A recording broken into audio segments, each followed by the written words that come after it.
There we go. The YouTube live link is on the Jumbotron for you all.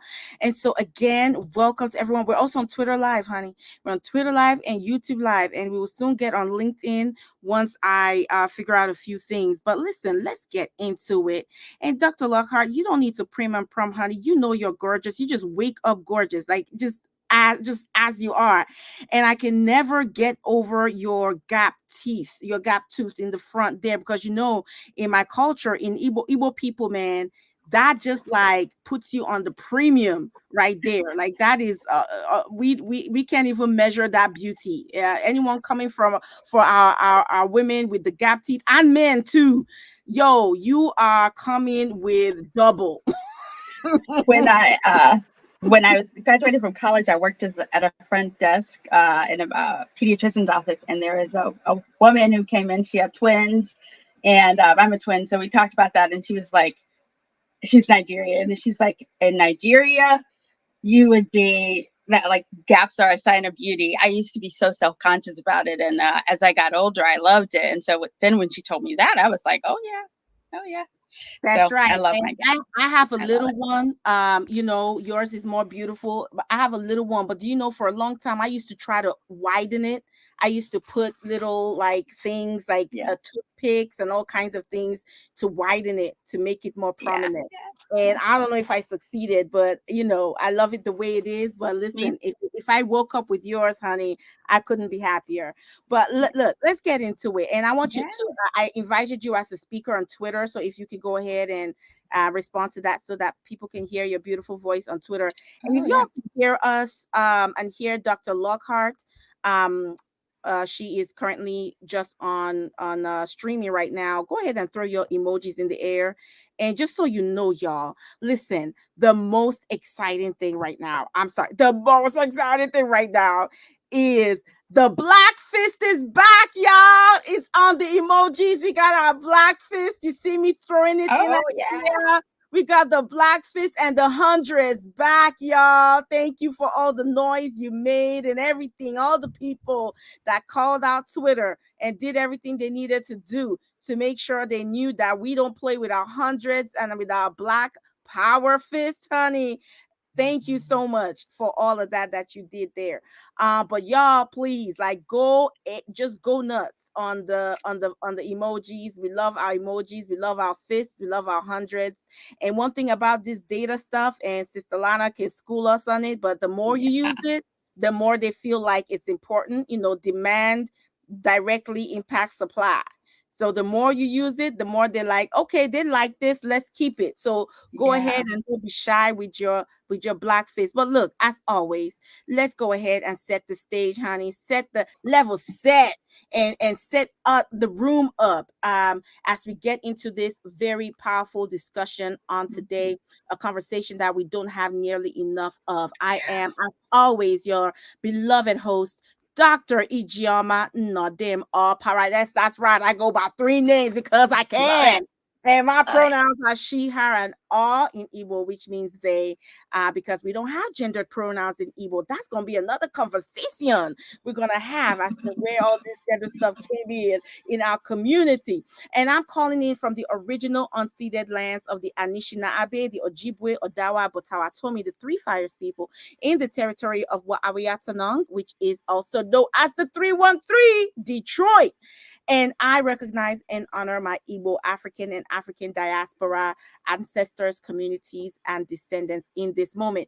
I am a physician, scholar, scientist, artist, activist, coach, consultant, speaker, transformation expert, mama, and wifey. And my personal, professional, and business mission in life, honey, you already know, is to dismantle the delusional systems of white supremacism by eliminating anti-Black racism from medicine, healthcare, and public health, while centering and celebrating Black brilliance, Black abundance, and Black joy. So I want to thank you all for being here. You could be anywhere doing anything on this lovely Saturday morning, afternoon, evening, wherever you are in the world, but you choose to be here in this space. And I want to honor and recognize you and say Thank you so much. Y'all are awesome. The AIM Art community, welcome to the round table. I want to especially lift up my wonderful friend Akim Fatu that is here, and I'm featuring one of their quotes in this conversation because it was very much timely. It was given timely all around. I want to thank Brother Benny for being here as well. We already talked about Sister Mary Denise and every single one of you that's here. I see Sister Lodi here in the space, Sister Sharika, and everybody. Just thank you for being here on today. For an introduction, for those who may be new, always good to level set. AIM Art stands for Anti-Racism in Medicine Action Roundtable. We are a transdisciplinary community of unapologetically Black and unapologetically pro-Black, liberatory, pan-African, Afrocentric, Afro-optimists. That means that we celebrate and we center Black magic, Black brilliance, excellence, truth, joy, strength, assets, abundance, possibilities, creativity, and future dreaming. It's so important you know that, because then you understand how we move in the way that we move in this space. We are committed to developing the innovative knowledge, skills, and attitudes to inform transformative actions towards eliminating anti-Blackness in medicine, healthcare, and public health. We meet every week on Saturday at 1 p.m. Eastern Standard Time. There are often deviations, like last week we met at 2 because your girl was speaking somewhere with the government.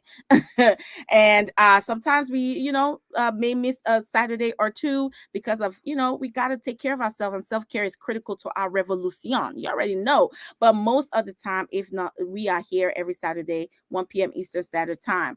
And I always like to shout out our partners. Thank you to Brother Sinclair Skinner of ILoveBlackPeople.com, Q Search, which is the Canada US Coalition to End Race Correction in Healthcare, of which I'm a proud co-chair with my sister Lana James here of Ready for Black Lives from Toronto. The Hood Medicine Initiative with Sister Dr. Nisi Hudson.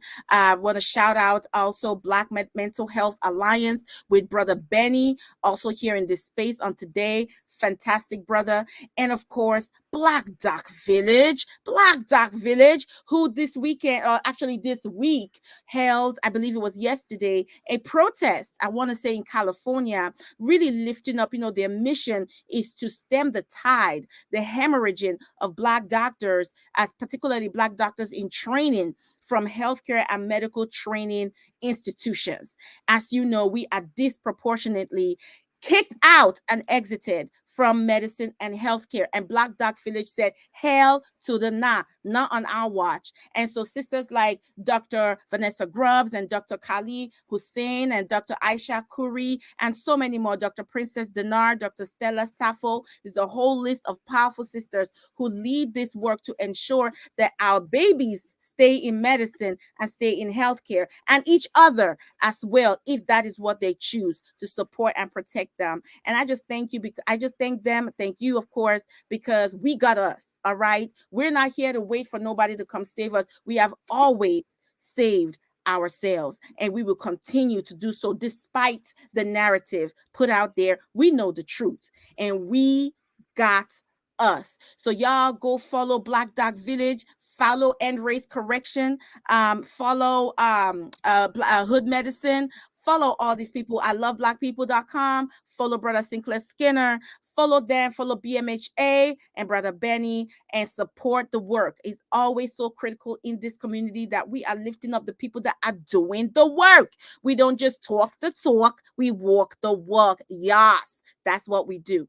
And we're proud to do it, because guess what? Ubuntu, right? Community. I am because we are. I also want to lift up in that spirit all my brothers, sisters, and siblings doing the work of Black liberation, justice, and equity across all spheres. We know that we operate as a chain link. What is happening in the field of law impacts us in medicine. What's happening in the field of social work impacts those of us in medicine. What's happening in nursing, in pharmacy, in business, in corporate, on the grassroots, in accounting, in economy, in tech, impacts us in medicine and healthcare and public health and vice versa. So we want to just lift up and celebrate all y'all in your various. That's why this is a transdisciplinary space. Is an we go beyond interdisciplinary or interprofessional to transprofessional, meaning that we are not just working together from different professions and disciplines, but we are influencing each other. We are informing each other. Our very professions and disciplines are shifting, changing, getting better, responding to the fact that we're working with each other. That's what we mean when we say we're transdisciplinary, we're trans professional. We transcend just the multi-professional interprofession piece of it to actually shifting and changing in response to each other as community is too. So shout out to all y'all doing the work of Black liberation, justice, and equity across all spheres, disciplines, and profession sectors, from the grassroots to the grass tops and in between. And to those, of course, who came before, on whose shoulders we stand, who are still here and who are forthcoming. A little bit of housekeeping, pay attention to the nest. I already started populating, but we are a resource building community, honey. We look, Black people are the most readingest people in the world. I always say we read everything, okay? We read and we watch, and we always making sure that we're informed one way or the other. And we build community by sharing those resources. So as you know about resources, share them with me, honey. DM me, or you post them on the comments and on the YouTube live, or here or the thread of the room or the space, or you can DM me and I'll get them on the Jumbotron, so that each and every single one of us can, we iron sharpeneth iron. We can sharpen each other. So we honor, celebrate, and lift you up. Also, I'll be posting later a link to the AMARC community we're building. We want to know who all is doing work in anti-racism, honey. We want to make sure we are knowing each other, we are supporting each other, we are blessing each other with resources, sharing resources with each other. So we're building that directory. I'm doing that work with Hood Medicine and with BMHA, Black Mental Health Alliance, with Brother Benny. We're trying to, come together to support each other and really amplify and strengthen each other's work. So I want to have you to sign up, and you not only yourself, sign other people up that do this work, but they may be too busy, they may be too involved, or they may be practicing that self-care, so that they may not be here to know about this. You could share the link and disseminate, amplify, or you could just add them yourself, honey. Okay. And of course, please tag and tweet, tag us and tweet out this room and the gems and blessings you're receiving from the space on today. Tag and tweet it out, hashtag AimArt at all times. Okay. DM me with any questions, comments, feedback. We want to know how we're doing. And also share the work you're doing. Finally, share what you're doing. The beautiful, amazing work. I know each and every one of you are doing outstanding work. You have a business, you have a publication, you have something that you're up to, whatever it is, you have some thoughts, share it so that we can amplify and support you. That's what community is for. Whoo, child, that was something, right? That was a whole mouthful and a half, isn't it? So let's get into what we're here to talk about today. You saw the title of the room, Deadly Duality, Anti-Blackness and Ableism. Deadly Duality, Anti-Blackness and Ableism. What do we mean by that? We understand that systems of oppression work in an intersectional space and in an intersectional way, right? We cannot talk about racism, right, and oppression along racial lines without talking about how that intersects with oppression along the ability lines, right? We can't talk about racism and oppression along and violence and harm along racial lines and ability lines without talking about how it intersects with what? With gender and sexuality and religion and the whole list of that. But today we want to talk about the unique relationship between ableism and racism, but specifically, as we do in this space, anti-Black racism, because there is a history and there's an ongoing dynamic that continues to rear their ugly head even on today. Now, we have special people, as always, to help us get into this conversation. Dr. Lockhart is fantastic and phenomenal. This is my sister. She's a twin, but I like to call myself the third twin or the other triplet, honey. Okay. In fact, I started the work by just getting a gap tooth. I have a gap tooth, okay, but it's not as beautiful as hers. But hey, I'm working on it. And she's fantastic. She's my sister from another mother. In fact, the same mother sometimes it feels. We have shared our hearts with each other. We have shared experiences. She is a wealth of knowledge and lived experience, as well as expert experience, as someone who does anti-racist work and anti-ableist work in medicine and healthcare. And we want to recognize so many people in this space that do this work. I want to especially recognize Dr. Okanlami Ferami, who does a lot of work in this space as well. And my brother had to do fatherhood duties, so he wasn't able to bless us on today, but he will be here in the future. But I want to lift him up because that was the brother that taught me a lot when it came to ableism, things I didn't even recognize, and he opened my eyes to that. He taught me about introducing myself and describing myself, which I didn't do on today, and so my apologies. But I'm a brown skinned goddess, honey, wearing dark rimmed glasses that are larger than the top half of my face, short black hair with a sprinkling of salt. Yes, honey. Bamboo golden earrings and golden necklace and red lipstick. I'm wearing a blue top. And he taught me about that. I had no idea about that. And my own internalized ableism that he wasn't aware of. And he opened my eyes. I really want to really shout him out and thank him for the journey he put me on as I've kept growing ever since. And hopefully we'll have the blessing of his presence soon. But Dr. Lockhart is fantastic and phenomenal. I can't wait for us to hear her wisdom. And of course, you already know Sister Lana James, my other half, just the Don mama who really brings it with the fire and the brimstone every single week with just power and prose and eloquence. And I can't wait for her to get into it too, especially from the standpoint, because there is no better example of the intersectionality and the interdependence of racism, anti-blackness, and white supremacy and ableism than eugenics. And I can't wait for her to really break it down really from that standpoint. Now, to get us into the conversation and start to sort of create set the table and the meals we're about to get into, I want to borrow from the amazing words of Sin's Invalid, a powerful performing arts group. I want to say they're based in New York. I'll tell you that in a second if I'm right or wrong. But let's see here right quick. They're a performing artist art group that does great work in tying in how racism and ableism speak to each other, and they're really great. And there is an article. Everything is posted on the Jumbotron, or the Nest, as others call it. And I want to read an excerpt that really begins the conversation as we get into it.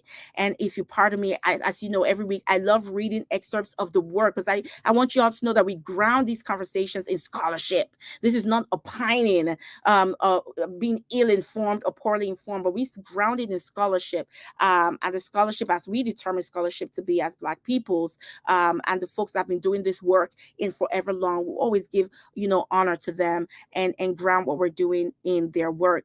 And so this is a wonderful excerpt that was written by this fantastic sibling from Sin's Invalid. And here I go. I'm going to quote it.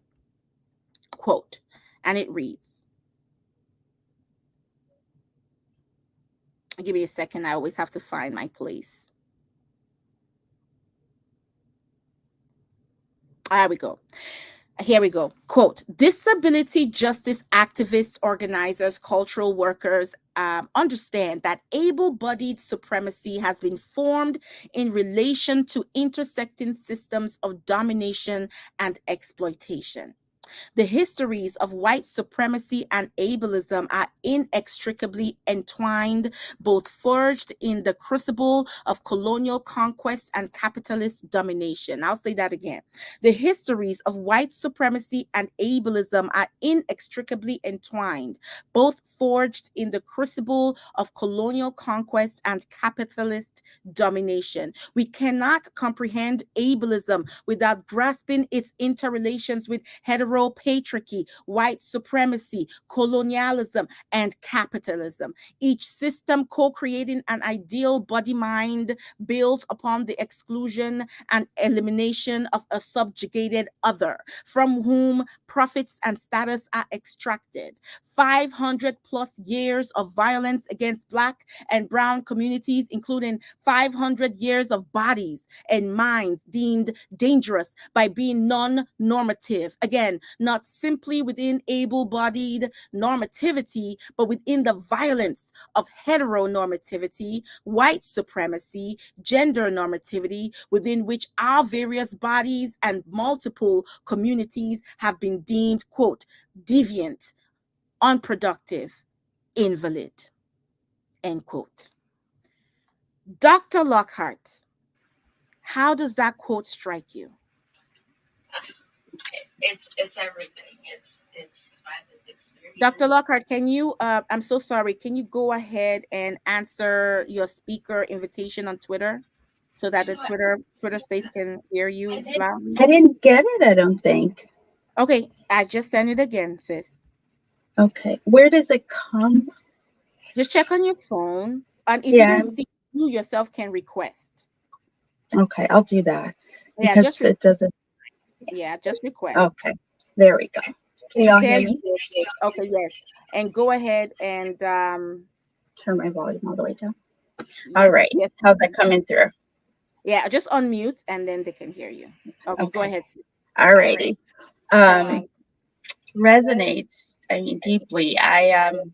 It's my lived experience. It's the lived experience of people who have disabilities with whom I'm in community, Black people.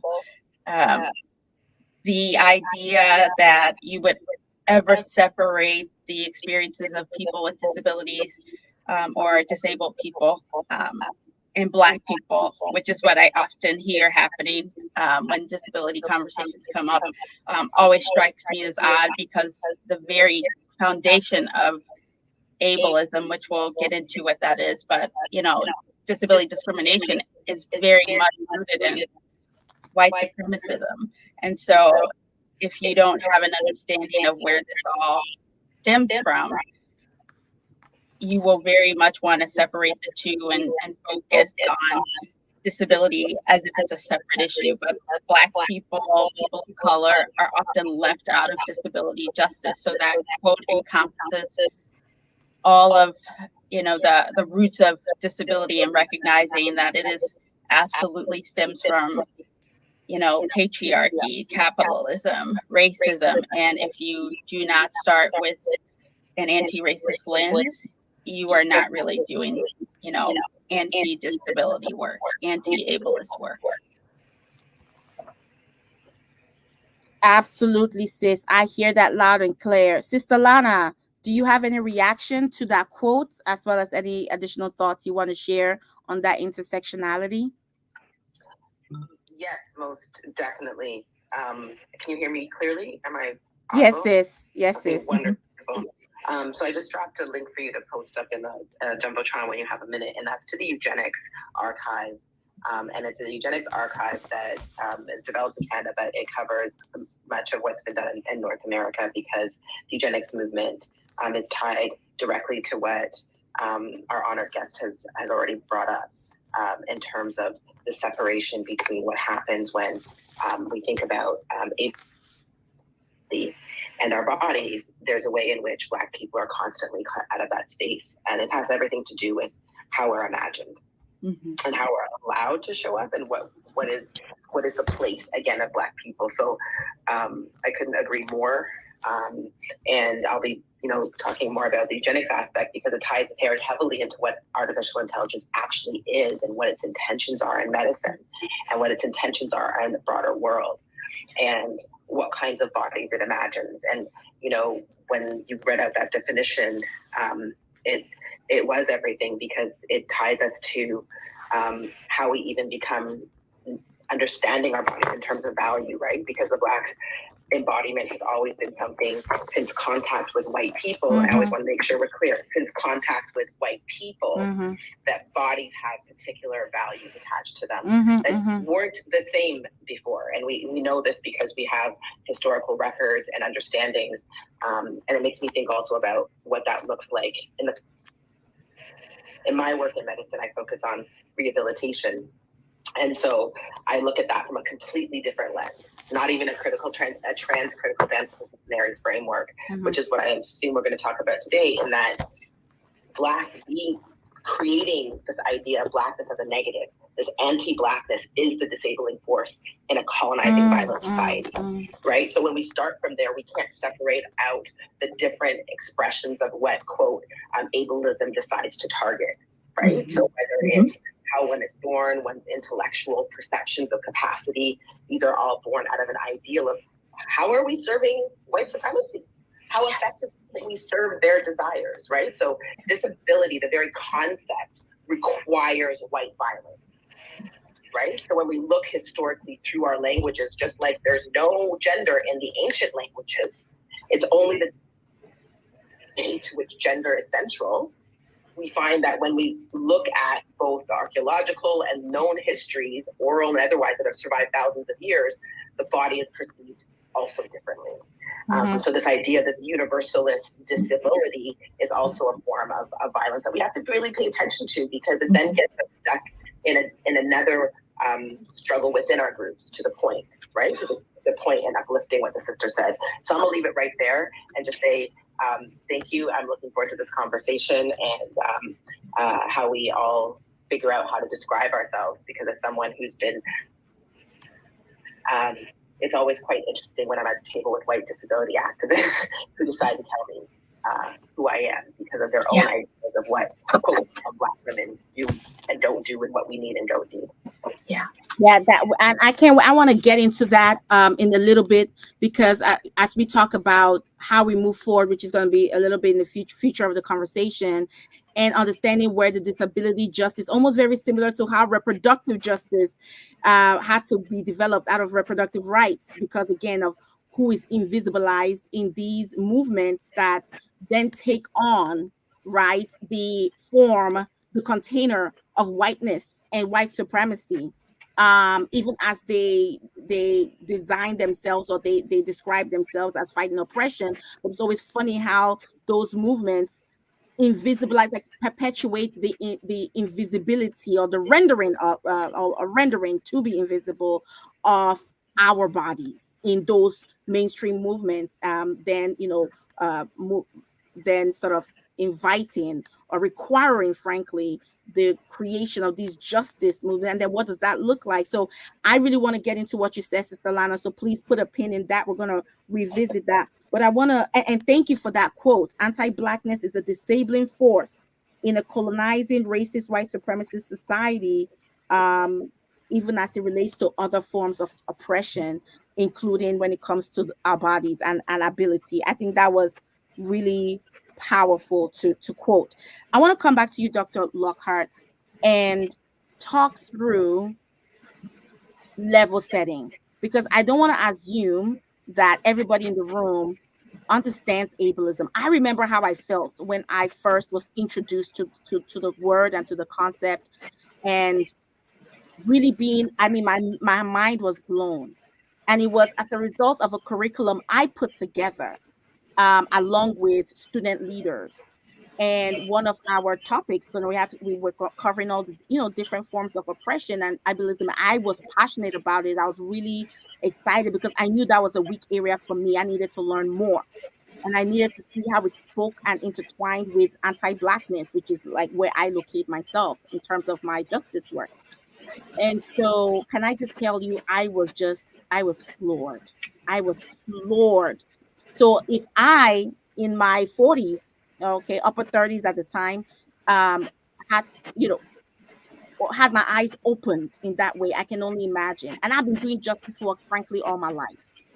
But that was clear blind. So I don't want to assume that we all in this space are at the same level of proficiency as you and Sister Lana around here. So I would like for you, Dr. Lockhart, to define for us what is ableism, and then to give us some examples to concretize it in our consciousness of based on your lived experiences, based on secondary experiences, what have you, so that we begin to understand. Because the biggest thing that I learned was how pervasive it is everywhere, and how I participate in it I unintentionally and unknowingly. I yeah. mean, it just, my mind stays blown. So Dr. Lockhart, the floor is yours. Yeah, I'll start with, adding that, I have not always been as aware of my own internalized ableism because it is everywhere. Um, I'm going to read the definition because I think it's important to get it as right as possible. Right. Um, and Access Living, I don't know if this is a national organization, but I know they are based here in Chicago. They are in Chicago, and they, there's some challenges, with them, but they do lots of work with communities with disabilities and supporting them to have independent living. And so one of the things that really stuck out for me, which is something I say all the time about health institutions and organizations, that they say the world was not built for people with disabilities in mind. And I say this all the time, right? About health institutions and most organizations are not built with people with disabilities in mind. It's like they don't assume that we're going to work there. They don't assume that, especially people with cognitive disabilities, that we will be employees there. Dr. Even that. Lockhart, Dr. Sure. Lockhart, I'm so sorry. There you go. Sister Lana. Sister Lana didn't know she was not muted, and I cannot Okay. mute her because she's a co-host. So, but she just muted herself. Please go on. I'm so sorry to Oh, interrupt. no, that's fine. And so similarly, the world was not built with people who have disabilities. And so that means the world is inherently ableist in the same way that it's inherently, built on a white supremacist structure, right? So if we start from that, then we've all been indoctrinated to be ableist. And so if we can start there, I think that helps all of us to have some self-compassion and be a little bit less defensive if we behave in ableist ways, and be open to just unlearning that. And so their definition is ableism is the discrimination of and social prejudice against people with disabilities based on the belief that typical abilities are superior. And typical is important because what we say is normal, but that's just what we've kind of been socialized to believe is normal, right? At its heart, ableism is rooted in the assumption that disabled people require fixing and defines people by their disability. Like racism and sexism and all, the other isms, ableism classifies entire groups of people as less than and includes harmful stereotypes, misconceptions, and generalizations of people with disabilities. It can look like a host of things. In my personal, like my own experience, I have a cognitive disability. I have ADHD. And when people hear that, there's a very dismissive belief about ADHD, that we are just hyper, that we are just distracted, and, all sorts of things. ADHD can be different for lots of different people. So there's no one way that, there's a little bit of an echo, but are you all okay hearing me? You hear me okay? Yes, Okay. I can hear you. So it can show up in different ways, but for me, there have been periods where it's been really severe. I was diagnosed late in life because it was exacerbated after having cancer, breast cancer, as an intern. And so probably a host of things, but medicine that I was treated with, I had a really bad side effect, in addition to the trauma of that. And frankly, the trauma of being a health professional as a Black woman over the years of trying to be normal and show up in medicine in ways that I describe as the box. There's a box that says how you are supposed to be, what a good doctor looks like. And if you are deviating, the further you deviate outside of that box, the harder it is for you. And it was just very challenging for me to do certain things that my colleagues could do. And it took me a long time to just be comfortable to say, look, I can't do this like my colleagues. What I did was try to do it. Where my ableism, internalized ableism, showed up was when I was going through breast cancer treatment. I did not take a lot of time off. I used vacation for surgeries, which I didn't have to. Nobody told me that. My program was actually very supportive, but I used my vacation for my surgeries, and was out for maybe a week. I had to do 2 surgeries, so for a week, and then went back and had to do radiation for 6 weeks. And I would wake up early. Anyone who knows me knows I'm not a morning person. I would get up early, go get radiation, round on babies, and then I would brag about it. So when I'd have a resident, who was an intern and I was a senior, and they didn't feel well and didn't come in, I'm like, well, I went through cancer and barely took any days off. Like, why are they complaining about a cold? I'm not proud of that now, because in retrospect, first of all, it's ridiculous that I wouldn't take time off when I'm going through cancer treatment. But that is the indoctrination that you go through in medicine and still exists. Like when you're sick, you're a machine. You don't worry about your needs. You don't worry about needing to eat. You don't worry about needing to sleep. You don't worry about needing to pee. You're here to be productive.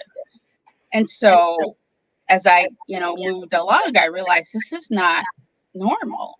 This is not healthy. And so as I started to struggle primarily with clerical things, keeping up with my charting, that was the major issue throughout my career as an attending. And throughout my career as an attending, I had trouble getting support around that. And there are really some simple things that could have helped. There was a lot of pushback, and I would hear comments like, well, everyone has to do this, sort of suggesting like I'm unaware of what the expectations are. And I was not trying to not close my charts. I wanted support that was due me. There's some discussion we'll have about the ADA law and my thoughts about, what that is intended and what it actually does. That really allows organizations to behave in ableist ways. And so my experience as a disabled physician who doesn't look disabled, I don't have a disability, is really that people really have no compassion for it. There's no space for it in healthcare. They expect you to come as close to the prototype that they've designed, and if you don't, there are going to be problems. Healthcare is designed with neurotypical people in mind, and to most degrees with people without physical disabilities. And the more you ask to be accommodated, which I don't even like that word, the more problems you're going to have. And so it's everywhere. There are people right now, physicians who listen to this and are like thinking, well, if you can't keep up with your charts, maybe you shouldn't be a doctor. And that is ableism, whether we want to accept that or not. Being a good clinician is not about being able to close charts. That's a part of your job. And so clinically, if you're able to take care of patients well, what you want to hear is, oh, there are things we can do to help you get your charts closed. Let's do that so you can take care of, as my sister here said, so you can do the genius shit. I'll never forget it. So. Oh my God. Oh my God, you just dropped so much right there. That's right. Systems are supposed to be supportive of the humans in them so that the humans can operate in their zone of genius, so that we can do the genius shit. And you create the conditions, you put together the conditions and the support in place to allow us to excel in our genius shit. And that is what it's supposed to be. But what it is what you're describing. And there is so much. And thank you so much for offering that outstanding definition. If you can send me the link to where you read from so that I can post that on the Jumbotron. I know there are people that want to know that and have that in their back pocket. One of the beautiful things about the roundtable about AMART is, and I thank you all again for all your feedback, is you all, share that we give language, right? We are talking about the things that our bodies, our cellular structure, our DNA knows to be true, but that our tongue hasn't yet discovered the language for. And then when we talk about it here on AMART, y'all are equipped with the language to go forth and do the work that you do in your advocacy. And so I want to just celebrate you for that, and honor and thank you all for that feedback. And so Dr. Lockhart, if you can share those that document for us so that we can get it on the Jumbotron for us. But there's so much that you said, I can't even begin to unpack, but I want to just lift it up and then shout out the folks that are giving commentary. I love that you talked about the invisible disabilities, right? Folks that are neuroatypical, neurodivergent, and other sort of cognitive, disabilities, shall we say, or what have you, that we don't see. The psychiatric illnesses, the mood disorders that we don't necessarily, cannot not see visually, but that are as powerful as impactful on our lives as if we had a visible disability. I just wanted to really lift that up because, again, as we know, folks with disabilities are the largest quote unquote minoritized group, shall we say, quote unquote, in the world. And then of course it's compounded when you live in the world, as Sister Lana said. Dr. Lockhart, can you mute Twitter? I'm learning too, and thank you all for teaching the feedback, for helping us to know that we are echoing. We are figuring it out, so I appreciate y'all's patience. We love you, and we thank you for that. But it sounds like when I'm speaking, I gotta mute both. I mean, you gotta mute both, and then when I'm speaking, I mute both. Don't worry, this is all gonna get easier as we move towards a podcast situation. This is our sort of bridging. So thank everybody for your patience with us and for giving us the feedback. And please keep doing that. If we are still echoing or there's any other challenges, please, as you did, let me know. I will do my best to fix it. So thank you again. So I appreciate that whole piece about the invisible disability piece.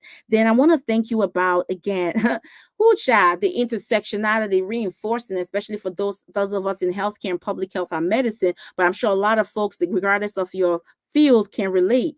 The intersection with capitalism, right? The need for quote unquote able-bodied folk and to fit a world that was designed for able-bodiedness, shall we say, in order to do what? Produce. And like Sister Lana said, bodies and value, body and value, body and value, tying in body and value. I can't help but think back. Y'all saw Colin Kaepernick's show, should I say, his series on Netflix, where that first episode, he started that episode, that whole series with a bang. I forget what it's called, y'all. Remind me, is it Calling in Black and White or something? But whatever it's called, honey, y'all remind me, shout it out or put it in the DM or something. But that Netflix show, and he showed the juxtaposition with the NFL and their whole vetting process, and then also the slave auction block, and where the slave masters and mistresses came by, oftentimes with physicians. Okay, like we always say, the slavery and medicine and healthcare, they're not like bedfellows, they're the bed. Okay, they're the freaking bed, they're the mattress that the rest of us then lie on. But with physicians to check the fitness. But yeah, it was about fitness to produce labor, fitness to reproduce labor in the case of the Black women's bodies. So our bodies have always been tied to an idea or idealism of ableness. And when you are not fit, quote unquote fit, you immediately lose value. I can't help but draw that parallel to what you're talking about. And as you and I have discussed, I've been in a similar position. Our situations are pretty much a mirror of each other. So I hear that. At the time, I didn't have the language for what was going on. Today, thank you, God, both of us do. And we're doing the work of dismantling the systems that produce these violences, shall we say. And the indoctrination and that leads to the internalization is so powerful. And how, if we didn't do that, how life affirming and human centered and humanistic our systems could be, which only benefit the people within it and the people that we serve. But why it's not the case is part of what we're talking about, because that's how oppressive systems of power work. So thank you for lifting that up. I want to, before I move to Lana, and Sister Lana, because of something that, that definition Dr. Lockhart talked about, and she talks about how ableism visualizes people as requiring fixing, which immediately implies that something is wrong and broken with them, right, and in them, that they are inherently less than. Of course, this immediately connects us to eugenics. So before we talk about that, though, let me shout out, y'all making this commentary, and thank you for that. I want to shout out AZ 2015, who says, imagine how much better and evolved exactly this world could be if we put that ableism nonsense and other ism nonsense behind us. So much potential, especially with people who have disabilities. Absolutely. You said it, AZ 2015.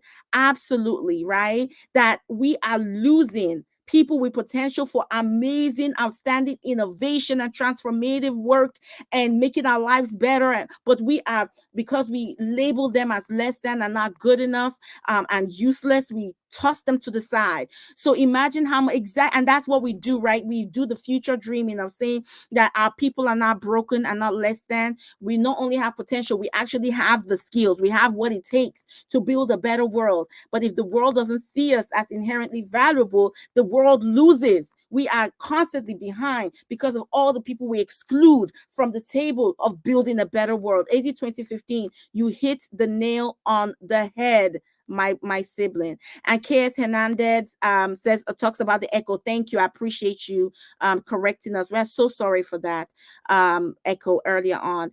AZ 2015, I've had to find a lot of resources on my own how to deal with my mental health that doesn't just require medication, and sometimes medication itself can make it harder. That's true, with side effects and other pieces. When certain medications make you aggressive, and as a Black woman, you're already exactly exacerbates that that racist and misogynistic and misogynoiristic stereotype of our aggression, where we're mislabeled as aggressive. And then when you're on medications that may have that side effect for your body, it only worsens it. First of all, you're put at risk for worsened harm and violence, right, just by being Black in a beautiful Black body. Then secondly, when you do have a mental illness, or you're struggling with your mental health, right, that also compounds. And we have a wonderful doctor, Dr. Idil in Canada, that does work like this, compounds the violence that we were rendered vulnerable to. Then thirdly, when you do try to get help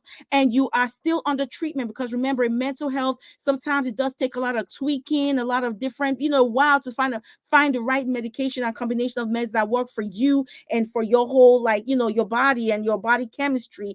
And while you're in that process, you might be experiencing certain side effects that might affect your mood, your behavior, and that then also further exposes us to that increased harm. So I appreciate you, AZ 2015, for bringing in that nuance, because you are absolutely right.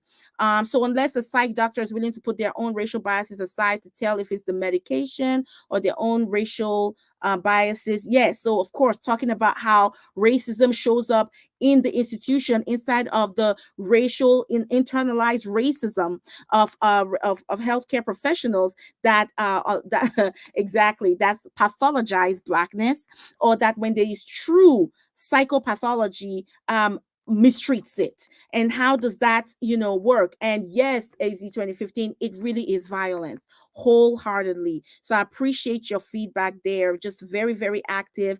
She also they also talk about ADHD and diagnosed as an adult. So many of us are diagnosed as adults. Imagine the pain we went through as children and young adults. I mean,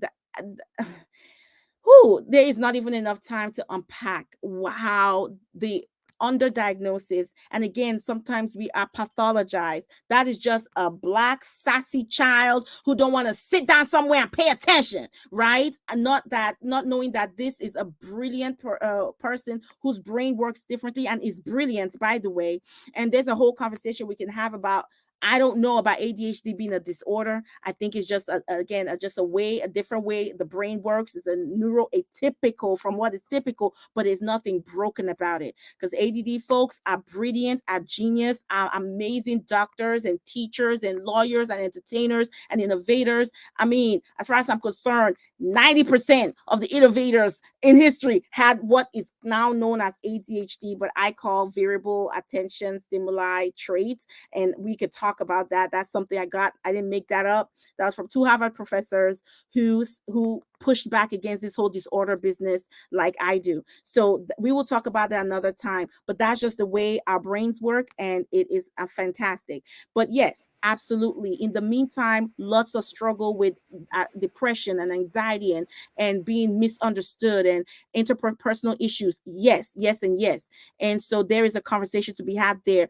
We the Unhoused says, We the Unhoused is working with people of color to call out anti-Black sentiment in DSA, Streetwatch, and Ed Can. Well, I hope you can come up and talk about that more later when we open up for the audience. But thank you, We the Unhoused, for doing the work that you do to call about anti-Blackness in groups that are supposed to be working on behalf of those who are oppressed and disenfranchised. Miss Italy Spade is taking notes. Thank you so much, Miss Spade, and we hope that you come on. And she also gives us that echo feedback. Thank you so much for all the feedback, y'all. You all are beyond amazing, and we love and appreciate you so much. And if you still have any issues, let us know as always. And just to shout out, I see people request. Okay, we will have a time for, once the roundtable, we've had our conversation, we're going to open up to a very rich conversation from the audience. So please take your notes, your questions, have that on hand, because when we open up, I'm expecting all of y'all to want to come up and speak, and we want to give you all the space to do exactly that. I also want to shout out a wonderful organization before we go to because soon to be Dr. Lana, because I always, again, like to give honor to the people that do this work on the grassroots. It is so important that we name that. And so Disability Justice and National Black Disability Coalition for Black disabled people and families. I just want to shout them out, follow them, and support their work. Sister Lana, okay, Dr. Lockhart defined ableism for us. And she, in the definition, she talked about how ableism has this belief inherent and sewn into its very nature, that certain people with certain bodies require fixing. Something is broken in them and around them, that they are less than and not enough. And I couldn't help but think of eugenics. Is that also what struck you, or how do you tie this into the eugenics movement and all that good stuff? And I'm gonna get your link posted on the Jumbotron while you're speaking. To me, they're inseparable because within the experience of colonization, and since we're talking about the period largely post 1441, 1452, which is the point at which European contact became fundamentally dangerous and caustic to Black people and instantly all people around the world.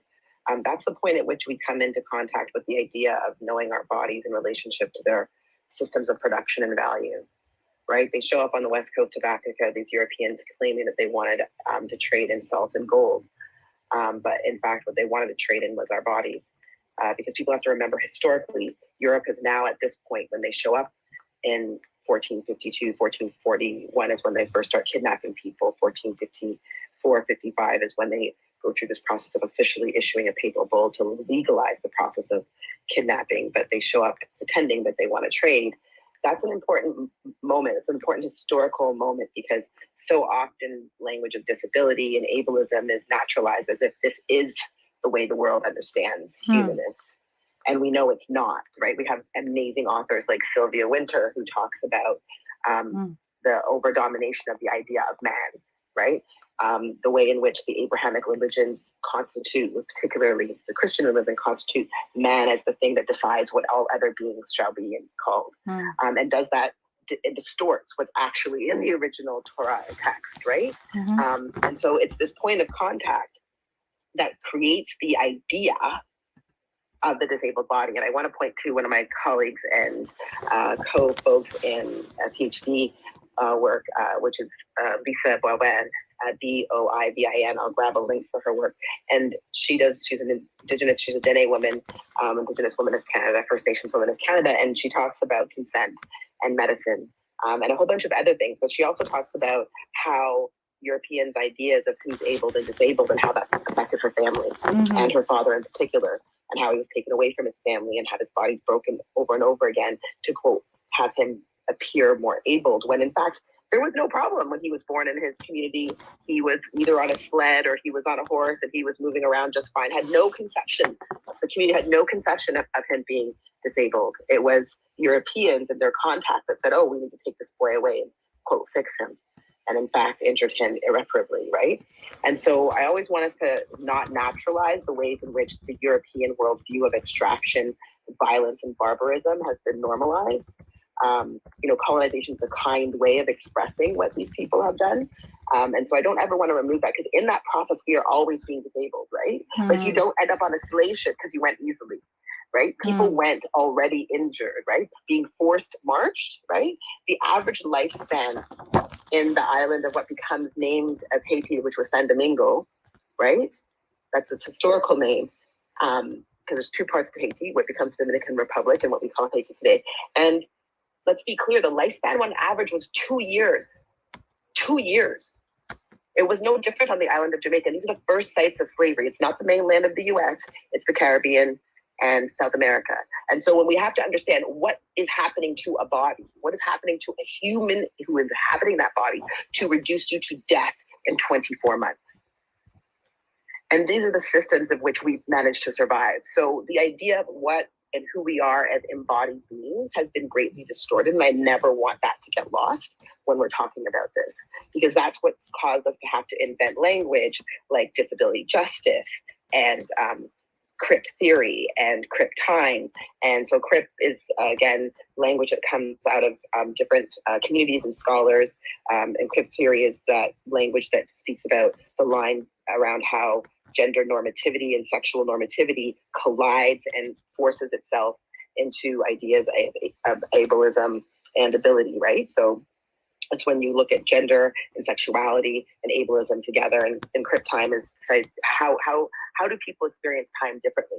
And I always found CRIP time to be quite interesting because, it's been called other things, right? It's been called Black time, people of color time. It's been called all kinds of things because we know that the time that we work with is the time of production.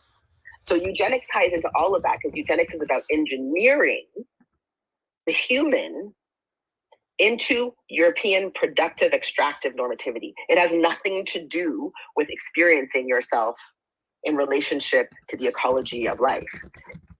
Eugenics is about how Europeans understand humanness and the purpose of it, which is to work, to serve, and to be extracted from, right? That is their world. Before they come to the Americas, they have no conception of equality. They actually acquire that, and the American Constitution, I might add, from First Nations people, right? That's another story for another day. So I just want to point out that a lot of the language we have to invent is in pushing back against the distorted and unhealthy ideology of Europeans who had no conception of equality. Remember, they don't come to the concept until the French Revolution. Like it never occurs to them. They don't have the language for it. Equality, brotherhood, like that's new, right? Because they have spent hundreds of years conquering, murdering, and taking from each other. And they just take the show on the road by the time they meet us, right? As the story goes, the only thing Europeans can agree on is how to kill the rest of us. So I think it's important for us not to evacuate that we've always been perfectly fine.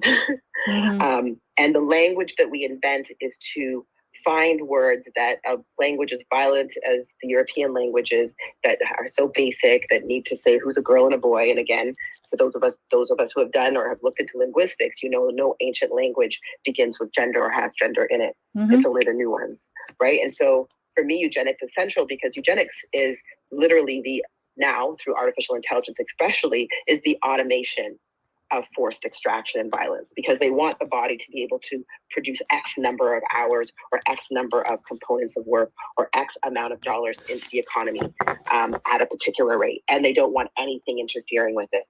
And the old eugenics is what we're most familiar with, which is often talked about as the beginning in the time of the Holocaust, which is poppycock, because eugenics begins with first contact and the transatlantic, because that's where we originate the insurance industry around the human and how much pieces of labor are worth, which is why a slave had a value. If a slave, remember, we're not talking about human, right? A slave is a category of disability, right? If that slave had how many digits, how many limbs that were still functioning, how many cost of plantation life was removal of limbs and ability, right? In order to keep you subservient, in order to keep you from running.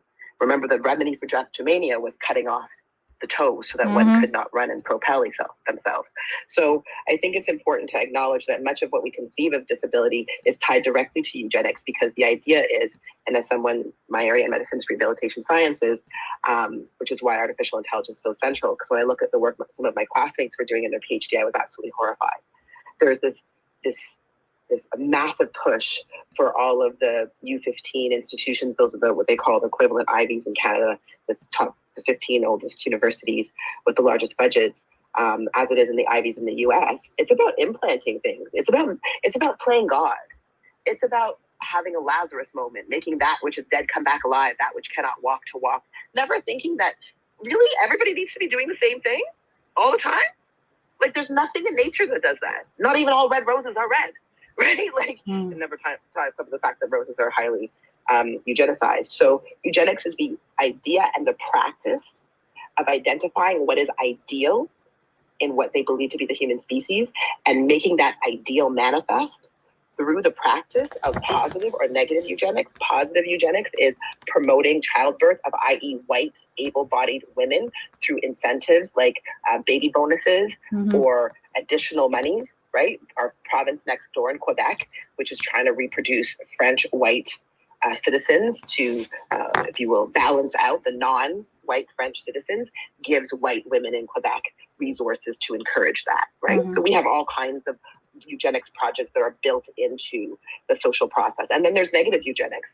And that's the process of not only discouraging, but forbidding people who are perceived as non-ideal individuals from being able to give birth, to carry their children to term, to raise their children, to be in permanent relationships, in loving relationships. It's been illegal for people to be married. It's been illegal for people to have certain jobs, even though they're able to be independent. So negative eugenics is about taking away that which one should have as a human, and positive is about promoting the ideal act for the purpose, the exclusive purpose of shunning, turning away, and limiting the non-ideal from coming into existence or sharing space. So in positive eugenics, this means that, quote, only normal, I'm doing air quotes here, our kids are allowed to be in the classroom. They shouldn't even lay eyes on children who live or move differently. And in medicine, the vast majority of what people are trained to do, whether we're talking in rehabilitation sciences or primary care, is a combination of both all the time. Like, it's very frightening when you think about how clerkships and rotations happen and what students are taught to do in their if, what, then diagnoses. And so we can't separate ever eugenics from thinking about how ableism, embodiment, and ability are constructed and disability, because they're one and the same. Because to say someone is disabled is to say that there is an ideal to which we all aspire. And that ideal is based on what Europeans can get out of you on any given day and what they don't want to give to you that is already yours, right? It's always about extraction. So that link is an excellent one because it has several views. So if you tap on that link that was in the Jumbotron in the Nest, it allows you to look at it as a web. It allows you to look at it as a database. So you can see the distance and relationship between eugenics ideas. And the new eugenics, or nugenics as it's pronounced, is a lot about how artificial intelligence has made, the use of artificial intelligence has made these desires doable. The things they wanted to do in the 1920s, they technically weren't able to, but now they can sift through your genome, or so they believe, which is another story of lies, to encourage parents to select, right, to participate, to have us ourselves censor and say, well, we would not want to bring someone into the world who is blind, who is deaf, who is neurodivergent. And so now what they've managed to do through 100 years of practice is convince us, right? Neurotropics, the idea that there's some drugs or herbs or mushrooms you can take to make you faster, smarter, right? They've made us want to participate. And we have people literally, and we'll talk about this on another show, who are practicing on themselves because the technology has become so affordable that you can CRISPR your own family. You can decide. Now think about how many households are struggling with abuse because of colonization. Imagine your parents have the power to CRISPR you to decide what your children will be or what you might manifest. This is happening real and live. So artificial intelligence is not here in medicine to improve our existence. It's here to redefine it. And that level of social control that they imagined since they came into contact with us. And you have to look at the archive, how they talked about our bodies. Having Black men run against horses, right? Like these kinds of competitions were to create an equivocation. And when we think about what ableism looks like for Black people, as someone who has had, this has been in plain sight, like people, I had, quote, these disability or justice activist people come and try to tell me in my face, oh, how I'm ableist or whatever. I'm like, funny how you've decided what I can and can't be and how you understand me. And what cost it is for me to perform, because we're all performing in this madness, to produce what I do, to get done what I do. You have no idea what it looks like when I wake up in the morning. You have no idea what I have to go through in a day. And the idea of what Black people must perform, because we're superhuman, remember? Those bales of cotton, that whole idea of using us in this way is born out of the idea that we are not even human. Right. Right. So That part. how are you disabled if you can't even feel pain? So I just want us to roll around in some of that, because I think it connects exactly to what our guest is saying, exactly what you said at Joma, and I'm looking forward to what other people will be saying. No, that part. That is the part. That is the part, right? We know that systems of oppression are based in, if nothing else, this foundational belief in the dehumanization of the other. We can't have a conversation without naming that. And I think, and thank you for everything that you shared. And when you said drapetomania, I will share my paper later on the Jumbotron, where I made that statement, but I didn't start that connection. Other people much smarter, wiser, older have made that connection, just as you all have. But understanding that the eugenics movement was built upon American medicine, which was built upon European medicine, obviously, 1500s, when race was invented from, again, white supremacy, or the delusion of white supremacy. And but that belief that some of us are more superior than others. And those of us that are more superior are superior, and even so more, tend to have white bodies that are able, tend to have penises, tend to believe in one God through a son that came and died for us. And there's a whole story to who is superior, who and therefore deserving of property and wealth and power to tell other people how to live their life. Period. And the other people are, by the way, not people. They're just others. They're others, and they're sort of living forms present to be exploited and extracted from for the benefit of maintaining those beings that are superior and therefore deserving of life, liberty, happiness, and in pursuit, I like to say pursuit of power. And we cannot divorce those things. And I am grateful that you mentioned that, because drapetomania, and for those who don't know, just to level set, was the diagnosis that was invented by a Dr. Samuel Cartwright, and their bodies, their buddies at the time, 1800s, American physician, one of the first foremost sort of in antebellum America, as the scientific period of science and enlightenment was coming on, and and that was working on saying that no, as doctors, we have a real field. This is actually a field of expertise and respect and prestige and all that. And to do that, they needed to tie their snake oil to quote unquote evidence, to quote unquote this development of discovery called science. And the pseudoscience, it wasn't even science, I mean, by any standard, it was utter hogwash and bullshit.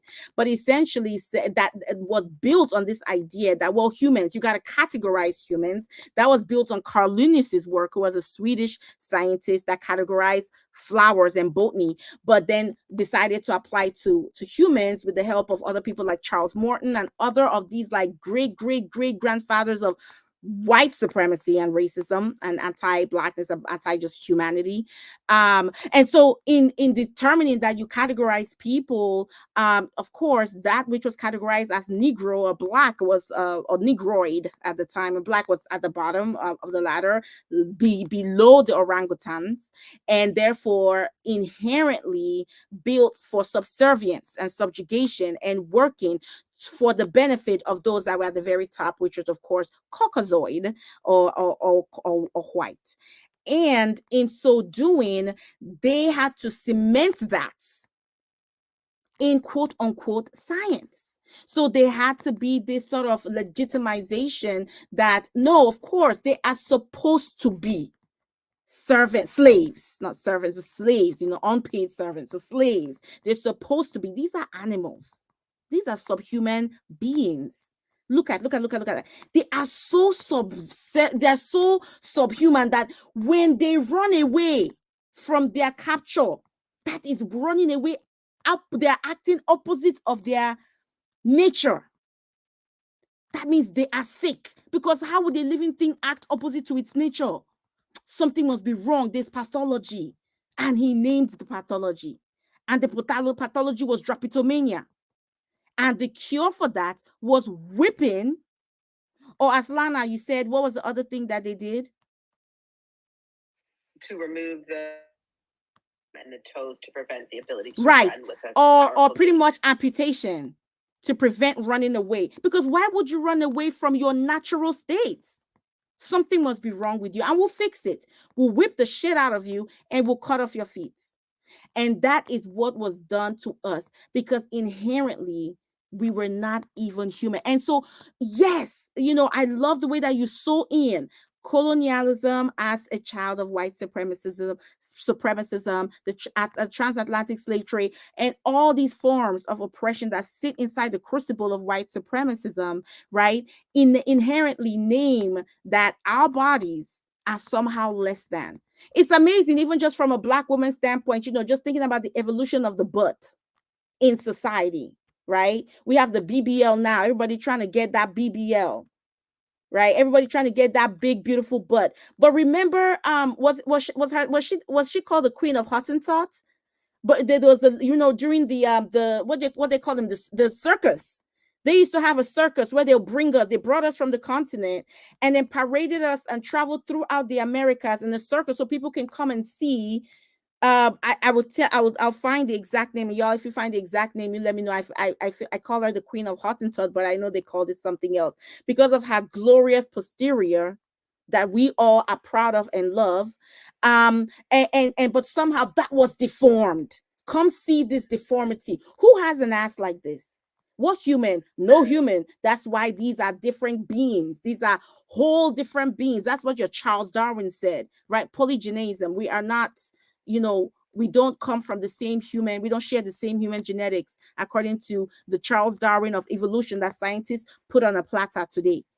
So all of these things are just in 1 second, sis. All of these things are so intertwined intricately, and I love the way that you are knitting them. And this is why our justice work, our organizing, our revolution, our strategizing, our activism, our resistance cannot not be intersectional, where it has got to be intersectional, because the disabling violence of white supremacy speaks through the languages of ableism and the other, systems of oppression that we talk about, but we're focusing on anti-blackness and ableism. Sis, the mic is yours. Yes, the name you were looking for. So the Hottentot Venus, her yes, the Hottentot Venus. Thank Venus, you. Her anglicized name is Sarah Bartman, but she's Khoikhoi of indigenous peoples of South Africa. So those titles were to, again, take away from her very natural name and her own, the tongue in which she would have been described. And remember, she simply got on a boat. She just thought she was going on a trip. She didn't think she was never going to see home. And she died horribly in 1815 in France, overcome from diseases of sexual violence and neglect and a lack of proper nutrition. And so I just wanted to offer that to you because you had asked out for the information. So, so for people who might be looking, there's good documentaries done by Black people and good ethical people of history. And so it's Sarah, Sara Bartman, Baartman is her anglicized name. And she's a South African indigenous woman who was taken from home and never allowed to return. Thank you, sis. And if you can send that link so I can put that on the Jumbotron, as well as the link of the Human Circus, I believe it's called. There is a documentary on that on YouTube, so I can do that. So I appreciate that. On the spot, breaking research done right there and then and sharing it in real time, because we want to make sure that the information we're providing is correct. But you introduced another thought, which I just want us to sit with, because I want to go quickly to Dr. Lockhart, who has been so patient, and then we're going to open up to the family, okay, to the village to come on and request. So you all, right now, I'm giving you the heads up so that you can request to speak, okay, for everyone that's been listening, because I know we have such just outstanding lived experiences that are so important to name and hold space for. And so the piece that you bring up, Sister Lana, right there, as I reflect more on the Hottentot Venus, isn't that something to even think about right there? But is also when it comes to Black women. Now we talk about intersectionality, but Black women who also have a disability, or traits that are labeled as disability, and the ways that, and Dr. Lockhart talked about sort of the compounding effect of trauma, right? But the ways in which our susceptibility to violence and harm is compounded, even by our womanness, and from a sexual standpoint and sexual harm. Right. And I appreciate that you named that, as sexual violence as one of the drivers for her death, or causes of death for this ancestor. And just thinking and sitting with that is very heartbreaking in this moment. And then thinking through the ways that it impacts us on today. Okay. So I just wanted to lift that up for thoughts, as food for thought. And then, I'm also sitting with what you brought up around eugenics. And Dr. Lockhart, I want to come back to you and Sister Lana talking about eugenics, and then talking about the new eugenics. And I'm going to share a link in a bit on this new eugenics conversation, right? Again, as others have told us, any people that refuse to learn from history, what are they doomed to do? Repeat it. They're doomed to repeat it. And so we have this human enhancement, technology that has been, frankly, developed, like Sister Lana said already, and other conversations and research that's being funded, right, to be done around this so-called new eugenics, also known as human enhancement through genetics and reproductive technologies, etc. You're also going to hear the term liberal eugenics, but it's still that idea that where we want to produce the so-called best children, right, where defects can be identified and fixed early, or that child is doesn't get born. All right. There's so much challenges here, but as we know, it's still based on the same thinking that informed the quote unquote old eugenics. As far as I'm concerned, they're all eugenics. There's no old or new. um and we again, the one of the reasons I was bringing up the whole drapetomania business and sort of the foundation of what is racism today, and especially medical and scientific racism, right, is what informed the eugenics movement. These people came out of that story that we just told, in terms of how do you tell the story of humanity and establish a society built on racial hierarchy. How do we invent the idea of race, place it on a hierarchy, and what is the function of that, which is always ultimately to extract, to exploit and extract for the benefit of those that identify themselves as white, and therefore deserving of honor, of power, of access, of resource, of health, of wealth, etc., etc. It's the same eugenics built on all this. So I just wonder, Dr. Lockhart, as you've been listening, what has to come up for you as you think through your experiences, as well as the work that you do in anti-ableism that is intersected with anti-racism, anti-blackness. How does how does this idea of old or new eugenics sit with all of that? Yeah, so many. Is it an echo? No, because I'm muting myself, so you're fine. Okay. But audience, again, a village, Let if us know. Yeah. you hear, let us know. Yeah. I mean, there's been so many, things that have just hit my spirit listening to, Lana, Dr. Lana, and you, Dr. Ijeoma. The first thing I did want to briefly respond to, this intersection of, being a Black woman and having a disability. It brought to mind, one of the experiences I had, throughout my career as an attending, and, asking for support with around my disability, and having, being, this is my professional role, and I'm not very big on necessarily people calling me Dr. Lockhart, depending on the space. And I think it's important for people to see that Black people can be doctors. So I typically, at work, I'm Dr. Lockhart, and having, the folks who are supposed to be supporting this process, refer to, the white woman next to me by Dr. So-and-so, and refer to me as Kerri, and if it were just me alone, you could say, okay, maybe they're just informal with everyone. But I'm like, we're both doctors here. And so when you talk about that, the intersection of, the trauma of all these isms, they collide almost every moment. There's one happening, the other ones are coming into play. So when you brought that up, it reminded me of that. That happened several times throughout trying to navigate getting support for my disability. The second thing that really stuck out to me, in Dr. Lana's discussion around eugenics, is how it shows up in so many other ways. There was an article I shared. I think I shared it with you, and if not, I'm going to share it now so that you can put it on the Jumbotron, because I think it's one that folks will really want to see. So Christiana Obey Sumner is she has a YouTube video that I'll share as well. But she did a blog piece on another prominent Black disability activist, Valisa, I think I'm saying that right, Thompson, who did a hashtag, I think it's 2016, 2018, hashtag disability so white. And so Christiana wrote about this experience. And one of the first things that came out of that was talking about the ADA law.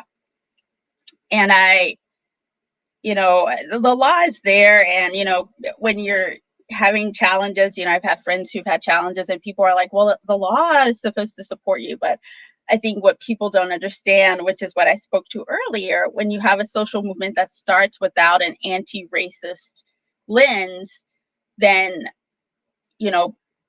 Black, Indigenous, people of color are always going to be harmed because they will not be considered in the forming and the foundation of that. So Christiana talks and speaks about this. And so she specifically says, disparities among disabled people and people with disabilities, intersecting identities begin to increase, especially along lines of race, ethnicity, and citizenship whenever there's any social movement that doesn't begin with an anti-racist lens. She talked about her experience in high school, where she had, I think she was diagnosed with autism, but didn't have a lot of resources, no insurance, and she was often not, her hygiene wasn't the best. She was not talking well, significantly, and she would hide in closets in schools and things like that. And so this really traumatic series of experiences, she didn't describe it as traumatic, but it was very traumatic. She was pulled from class, put into juvenile detention and all these things, and basically forced to be normal. And so she talks about, being, in front of people, and they're like, oh, you don't seem like you have a disability to me. And she's like, well, that just means that the forcing me to be normal worked. And so she gave all these statistics, and I want to read them because I think it speaks to how we select people with disabilities and disabled people out of society in other ways, particularly people of color and Black people. So in schools, studies show that children with disabilities are disproportionately disciplined and removed from schools compared to children without disabilities. Students with disabilities are twice as likely to be suspended. And when you talk about Black and Indigenous and people of color students, they receive harsher and longer punishments in school. In 2015, if you look at just the population of Black and Latinx people, we made up 32% of the population, but we made up 56% of people who were incarcerated. So thinking of the US, we make up about 5% of the world's population, and we hold 21% of the world's prisoners. When they looked at next year from a 2016 report, this was all in her blog from the Center of American Progress. People in state and federal prison are nearly 3 times as likely to report having a disability and 4 times as likely to have a cognitive disability. Those in jails are 4 times as likely to have a disability and 6 times as likely for that to be a cognitive disability. And 1 in 5 people in prison have a serious mental illness. So when we're talking about eugenics and selecting for people to be in the population who are normal, this is just another way that we do that in schools, and criminalizing disabilities, by not getting people resources, not diagnosing people. And these are these are disabilities in general, but again, by and large, the folks who are suffering the most are going to be Black, Indigenous, and people of color. And so if you are, we talk about the school to prison pathway, you are truly, setting particular groups up to be on a path outside of the population. So as Dr. Lana said, this is a truly, it's an issue that we have to be loud and proud about, as those of us with disabilities, and really reflecting on the ways that we are ableist. When there is so many of us in our own community have not interrogated our ableist views, it makes it that much more challenging to support folks in our community. My last point, and I don't know if this speaks to what Dr. Lana was saying about time, but I am a strong proponent of us, really thinking about our ideas about professionalism around time. And I, certainly there's some, personal reasons for that. I'm a person who struggles with timeliness, and what we have been indoctrinated to believe is that people who struggle with timeliness have no regard for people, and it's just a simple thing, and there's way more nuance than that. And so when Dr. Lana was talking about, the ideas of time are very Euro-centered. It really resonated with me because we pathologize so many of these things, and our languaging and our views around it is truly about productivity. You need to be here at this time because I need you to be working and doing this on the clock. And so when we then punish people because they cannot, for whatever reason, because they are neurodivergent or they never embodied that idea of something that was not, part of their, it's not part of our history to begin with, and you punish them for that.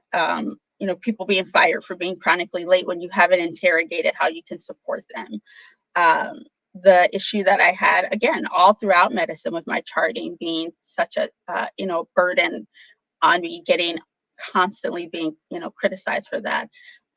It really just resonated with me hearing that. I'd never heard that before, it framed that way. And so all of these, the way the system is set up is really intended to, select out for certain things that we just think are abnormal. And ableism really is the root of all of that. And we have to really start in our community first, looking at ways we continue to support that, because it's harmful and it is it's upholding white supremacism.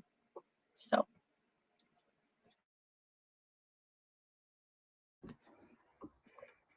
Absolutely. Sorry, it takes me a second to unmute. And I just want to welcome Dr. Safo to our space. Dr. Safo, who is an outstanding physician, HIV and primary care in New York City. She's also a fantastic mom and a wonderful partner, a beautiful sister and friend. I just want to celebrate her and say thank you for coming. Dr. Pascal Guiton, shout out to you. Thank you, Dr. Marshall, for being here. I see you, Crystal. Sister Crystal is here, and so many folks. I just want to appreciate you. Sister Phyllis, who is here every single week. Dr. Paula, of course. So many people here. Dr. Chidwick, so many folks. So thank you, as always, for being here in this space. And just want to celebrate you and thank you. And of course, everybody out there in YouTube land or Twitter Live watching us who's isn't here registered on the space. Thank you, Dr. Lockhart, for what you shared. Truly, absolutely right. And that's why we have these conversations. I myself, I'm always just the changes, the adjustments, the shifting of paradigms that I experienced personally from being AMART.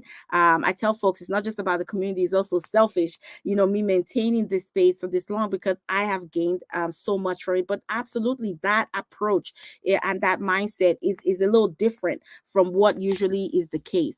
And so I want to offer our last sort of, point here to unpack. And again, shouting out to folks, this point, the conversation is really to give you all a moment to request to speak. We are going to move into you all, sharing your offerings, your stories, your thoughts, your experiences in navigating ableism and anti-Blackness, and what are sort of your dreams for the future, what has been your experiences, and also what are some of your dreams for the future. And so Dr. Lockhart and Dr. And soon to be, Lana, you need to hurry up and get your goddamn all doctorate so that I don't have to say that long ass soon to be. I can just call you Dr. Lana and be done with it.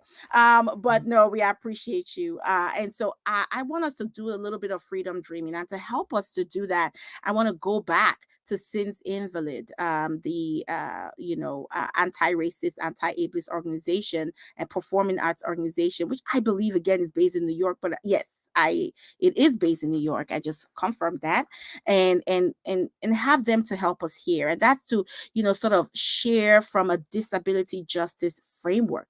And so I'm going to read an excerpt here and then sort of invite us to Freedom Dream as we sit with many of the conversations that we have introduced in the, as we sit through what you offered, Dr. Lockhart, thinking about how do we rethink many of the beliefs and the sort of standards that we've and and expectations we set up for ourselves and others. I'm thinking about what you said that you did to yourself while you were going through cancer treatment, nonetheless, to use your vacation for that, as opposed to taking your FMLA and, utilizing whatever is, not saying that that's enough, it's not, but utilizing those other resources to, to take care of yourself. But, again, we have internalized these beliefs from the indoctrination of white supremacism and the capitalism, right? And capitalism that says that our purpose is to produce, and you are healthy so you can produce, and so that others can extract. You maintain yourself so you can produce, and others can benefit. Whatever it is to produce, and others can take it. Can take advantage. And so, how do we begin to interrogate those internalized beliefs of what is, so of the ideal, as Sister Lana said, right, of the normal. When we say professionalism, what the hell do we mean by that? Who is a doctor, who is a lawyer, who is a professional of whatever background, who is a mom? Okay, even our parenting, honey, is often framed within a capitalist structure. Okay, we talk about eugenics. What is a powerful driver for eugenics and the new eugenics? Parents who believe in the company. I want my children to succeed, right? To compete. And we are all susceptible to being caught up in that rat race. So how do we begin to investigate those internalized beliefs that are really built on an ableist infrastructure of understanding the world, ideology, and philosophy? What does it mean to have a justice-centered universal design approach to developing our systems? Right? How do we address any one-size-fit-all type, design elements in the ways our schools run, our health centers run, our healthcare settings run, our families, our homes run, our places of worship or leisure, etc.? How all the elements of society and the locations of sites of society that we occupy. What are those things? How do we begin to build? We have program directors in this space. We have attendings in this space. We have all manners of people in leadership in our institutions. Well, what does it mean to create an anti-ableist institution that is also anti-racist? And so I want to offer this disability justice framework from this excerpt, which again is on your Jumbotron, is one of the links that was shared, and then sort of have us to start that conversation. And family, village, I'm inviting you to go ahead and request to speak so that we can start populating our speaker list, so that we can all get back time, and enjoy the rest of our Saturday. And I read a disability justice framework. This is from Sins Invalid.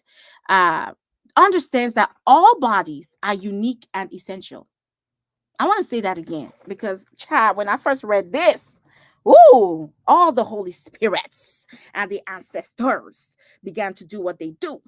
A disability justice framework understands. Okay, let me stop. That all bodies are unique and essential. That all bodies have strengths and needs that must be met. Oh, say it again. I say this all the time when folks start to hum and ha in terms of making and Dr.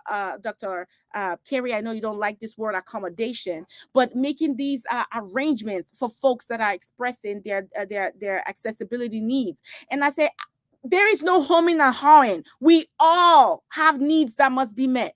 We all have strengths and needs that must be met. Disability is one of the statuses that we are all going to be part of. It is an identity we will all, if not already, own or have. We will have. Every single person. You are going to be a person with a form of disability if the Creator allows you to live long enough. Okay, there is something, and I love that sort of universalizing and normalizing of this idea. But I read on. We know that we are powerful, not because, not despite. We know that we are powerful, not despite the complexities of our bodies, but because of them, we understand that all bodies are caught in these bindings of ability, race, gender, sexuality, class, nation states, and imperialism, and that we cannot separate them. These are the positions from where we struggle. We are in a global system that is incompatible with life. Whoo, Father. We are in a global system that is incompatible with life. There is no way to stop a single gear in motion. We must dismantle this machine. Disability justice holds a vision born out of collective struggle, drawing upon the legacies of cultural and spiritual resistance within 1,000 underground paths, igniting small persistent fires of rebellion in everyday life.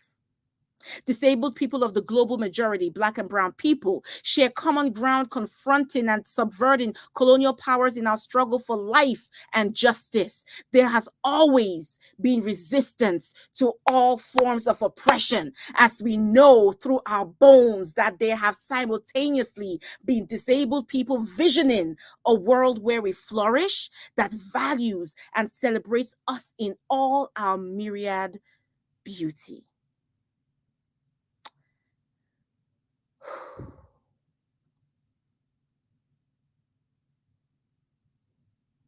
I just want to sit with that. And you can read this at your leisure. It is posted on the Jumbotron as one of the many links.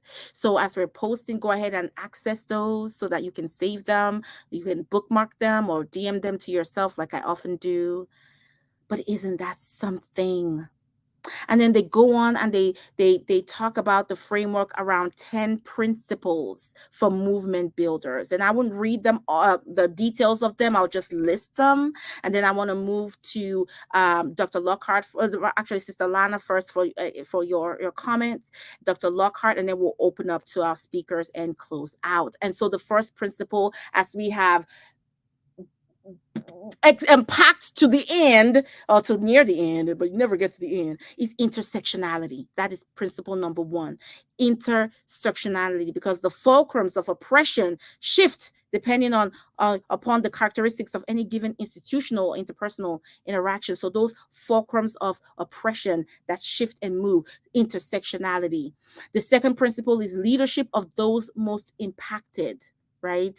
That we are led by those who most know these systems. And I want to shout out the South African disability movement that gave me one of the mottos of my life that I use, which is nothing for us without us is for us. And so leadership of those most impacted. The third principle is an anti-capitalist politic and a commitment to cross-movement organizing. Fourth, recognizing wholeness. All right, that we value our people as they are for who they are, and that people have inherent worth outside of commodity relations and capitalist notions of productivity. Sixth principle, sustainability. Seventh, commitment to cross-disability solidarity. Eighth is interdependence. Ninth, collective access. And lastly, but definitely not the least, collective liberation, where nobody or mind is left behind. Sister Lana, how do you freedom dream around an anti-racist, anti-ableist healthcare, public health, and medical system? And how does that sit within this framework and the principles of this disability justice framework that has been presented? Let me take off. There we go. Yeah. I think for me, I enjoy those tenets. I think they're very helpful for guiding. And I like it when there's an opportunity to put some principles out and for people to be able to rally around those and to think more deeply about them. For me, I want to also just kind of point us to unresting some of the history that gets disappeared. And I just wanted to point toward this idea around eugenics and ableism and disability being framed as the moment of the Holocaust, which is often what it's tied to. So when people are talking, they're like, oh, you mean when it started during the Holocaust? And I want to disrupt that because it again is about how racism constructs the idea of the beginning of a story or an origin story, because what we know is that in the actual Nuremberg trials, one of the most common refrains throughout that transcript is, why are you making such a big deal about this? We're just continuing the work of our American colleagues. Like, they're just continuing the work of America, right? And the work of America was being continued. They were continuing the work of the British and the French and the Germans and the Belgians and so I just want to make sure that whenever we think about these concepts, that we locate them properly as European, collective European ways of constructing body, humanness, and belonging, and not tying it to this point in history where one group of white people recognizes another ethnic white group of having been treated poorly, and then that being the origin story, right? Because what we know from those transcripts and from their own records is that they were simply continuing and repeating experiments, not beginning, repeating experiments that white Americans and white British had been doing, and French and German had been doing on Black people from time, right? And I think that needs to be remembered, that collectively Europeans have engineered this way of approaching people and dehumanizing them. So I think that's important, because part of one of the great disappearing acts of all disability work is somehow linking it to a single event, to which Europeans can kind of say, oh, well, you know, it's just how people treat each other. I actually do trainings with the Royal College, and actually had somebody, and I could completely see where they were coming from. They're like, but this has been as old as Cain and Abel. And I'm like, I love your Abrahamic religions that are only a couple thousand years old, but the rest of our traditions are 5, 10, and 15. So that's one way of seeing the world, and it's valid for you. I need not contest that, but Cain and Abel is not everybody's story. And half the people that have taken up that story were nowhere near it. And they don't know what the real story was. So again, just disrupting this idea that disability is a universal concept. And I feel like 10 principles do that, but I like to be real explicit, because not everybody has thought about it. And like you pointed out when you were talking about yourself engaging in, you know, anti-human behaviors. Like, we're all taught to engage in anti-human behaviors. I go nonstop. It is not a human way to live. But the violence of colonization, of ongoing colonization, goes nonstop. And so we're always in this negotiation as Black people who are struggling against a system of ongoing anti-Blackness about, like, what is a human day of work when we have our quote, our day jobs, right? Whether they're, you know, cleaning, fixing, building, being a physician, like whatever our jobs are. And then there's that other piece of work that we have to do just because we went to the store to buy something, just because our kids are going through school, just because we're trying to get a clinical appointment. And so the work that we do in our lives in order to survive as Black people who are struggling in a context of constant anti-Blackness that is anti-female and anti-life, fundamentally anti-life. We really have to negotiate. What do we mean about ableism and disability? Because the ableists aren't busy doing anything else but chilling like a villain. White supremacy means white people don't have to work. And when they tell me their wonderful stories and violence going, I'm thinking, yeah, that's what like 70-year-old Black women are doing in a day. What do you tell me about what your grandpapa did? Like, come on now. And this idea of the pioneering spirit, you met a completely organized and ordered country. You walked into these people's beds in their homes, and you sat on Indigenous land that was well farmed and well curated. They didn't do any pioneering. What you did was you tried to live against nature. And I like to bring these things into tension, because there's this constant myth where we're being asked to, again, the principles are an effort, as are the ones I do in AI, to find language to articulate the absurdity of the normalization of violence that white supremacy produces on our everyday lives. And so when we think about able-bodied to do what? We're made to produce, they're made to relax. So their able bodies aren't doing the kind of work, even when they're, quote, doing hard work. It's never as hard as the work that we're required to do for the same job for less pay, less respect, and less support. So I think there's always this tension about what does it mean to live a life that is shrouded in anti-Blackness. And I go to Christina Sharp's work here in the wake around living in a weather and a climate that is caustic, and how does ableism not actually serve you? right? So if you think you can run and jump and da-da-da, and that the first time that your, quote, body or intellect is out of alignment with the wider systems of violence and white supremacist ableism, like when you have an acquired state of, quote, disability, you're going to get shook in a way that if you had always understood violence in a particular way, it would just be another shade of a color rather than a stark shock. And so for me, I always like to bring it back to making sure that we have a principle of disrupting the lies of colonization that construct our need for the principles. That's the only one that I'd like there to be out there real clear instead of tucked under the anti-colonization principle. So I wanted to offer that. And just to, you had asked when you were talking earlier for the name. And so you were talking about some of the founders of white supremacy. And it's Galton. It's Charles Darwin's cousin that takes Charles Darwin's work to a whole next level and makes it that ugliness of white supremacy that Charles Darwin himself had not completely written out, but his cousin Galton, who takes that work, because, you know, that happens, you know, there's fam who ain't about it, don't want to do the work, but want to take it and do awful things with it. And again, I make no claims for what Darwin's intent was. I don't know what that white man was thinking, but his cousin is the one who really dragged it through the filth and made it the violent thing it is today. So I just want to keep us coming back to that principle of there's nothing normal about how white people construe human life on the planet, right? And we know that because the planet is burning. It has everything to do with their way of engaging with other life forms. Everything that they learned from all of the indigenous peoples around the world, they ball all that up and turned it into the most violent, putrid system of warfare, agricultural violence, environmental violence, and human violence, to the point now where people can't even get in and out of their house. And that was their intention. So I don't ever want us to get confused about what the problem is, and it's not us, it's them. Right.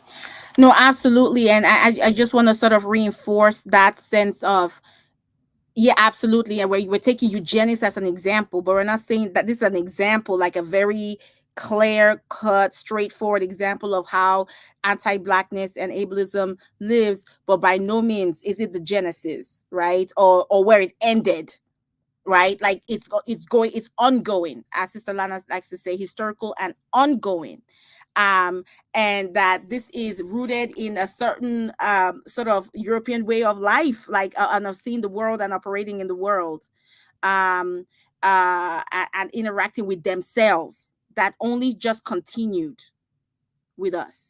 And so just sort of highlighting that is really important, and just sort of clarifying. And like we always do, we always ground what we do and say in history and ensure we're being historically factual and accurate. So I appreciate that. Dr. Lockhart, any sort of responses to that? And then I see you, Dr. Guiton, we'll start with you, Dr. Marshall, and then we'll have AZ 2015. And if there's anybody else, go ahead and request to speak. Dr. Lockhart.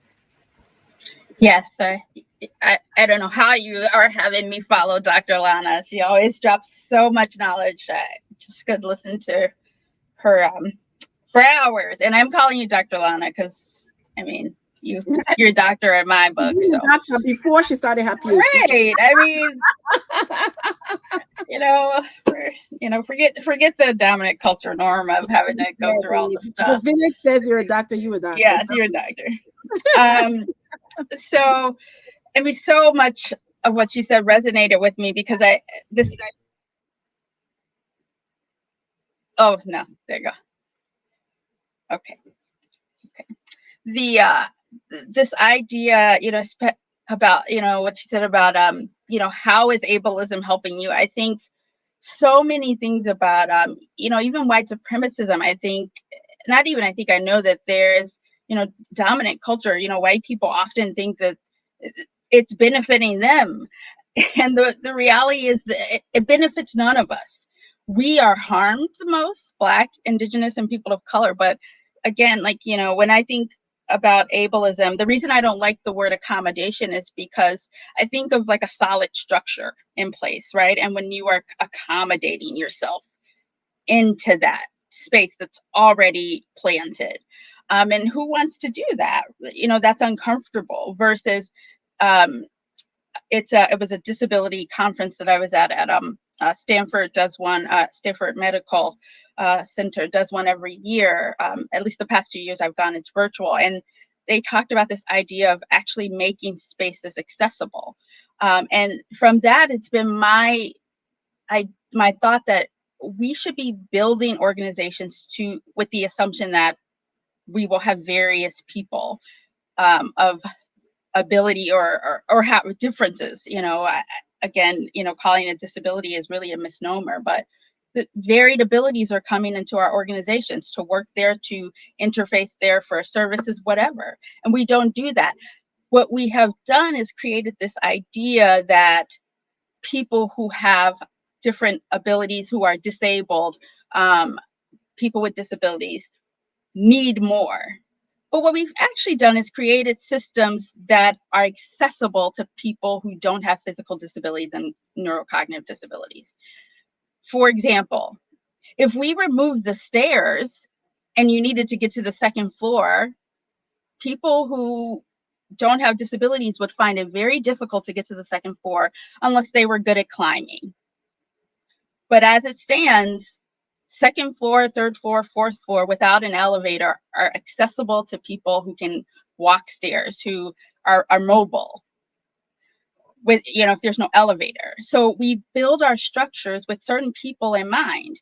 So ableism is I just want, to Dr. Lana's point that, the structures are built in this way that we have to make sure that we are dismantling the system, because the system is telling us that, the problem is us, when we know the problem is the structure. The structure is built to accommodate, for lack of a better word, a certain group of people.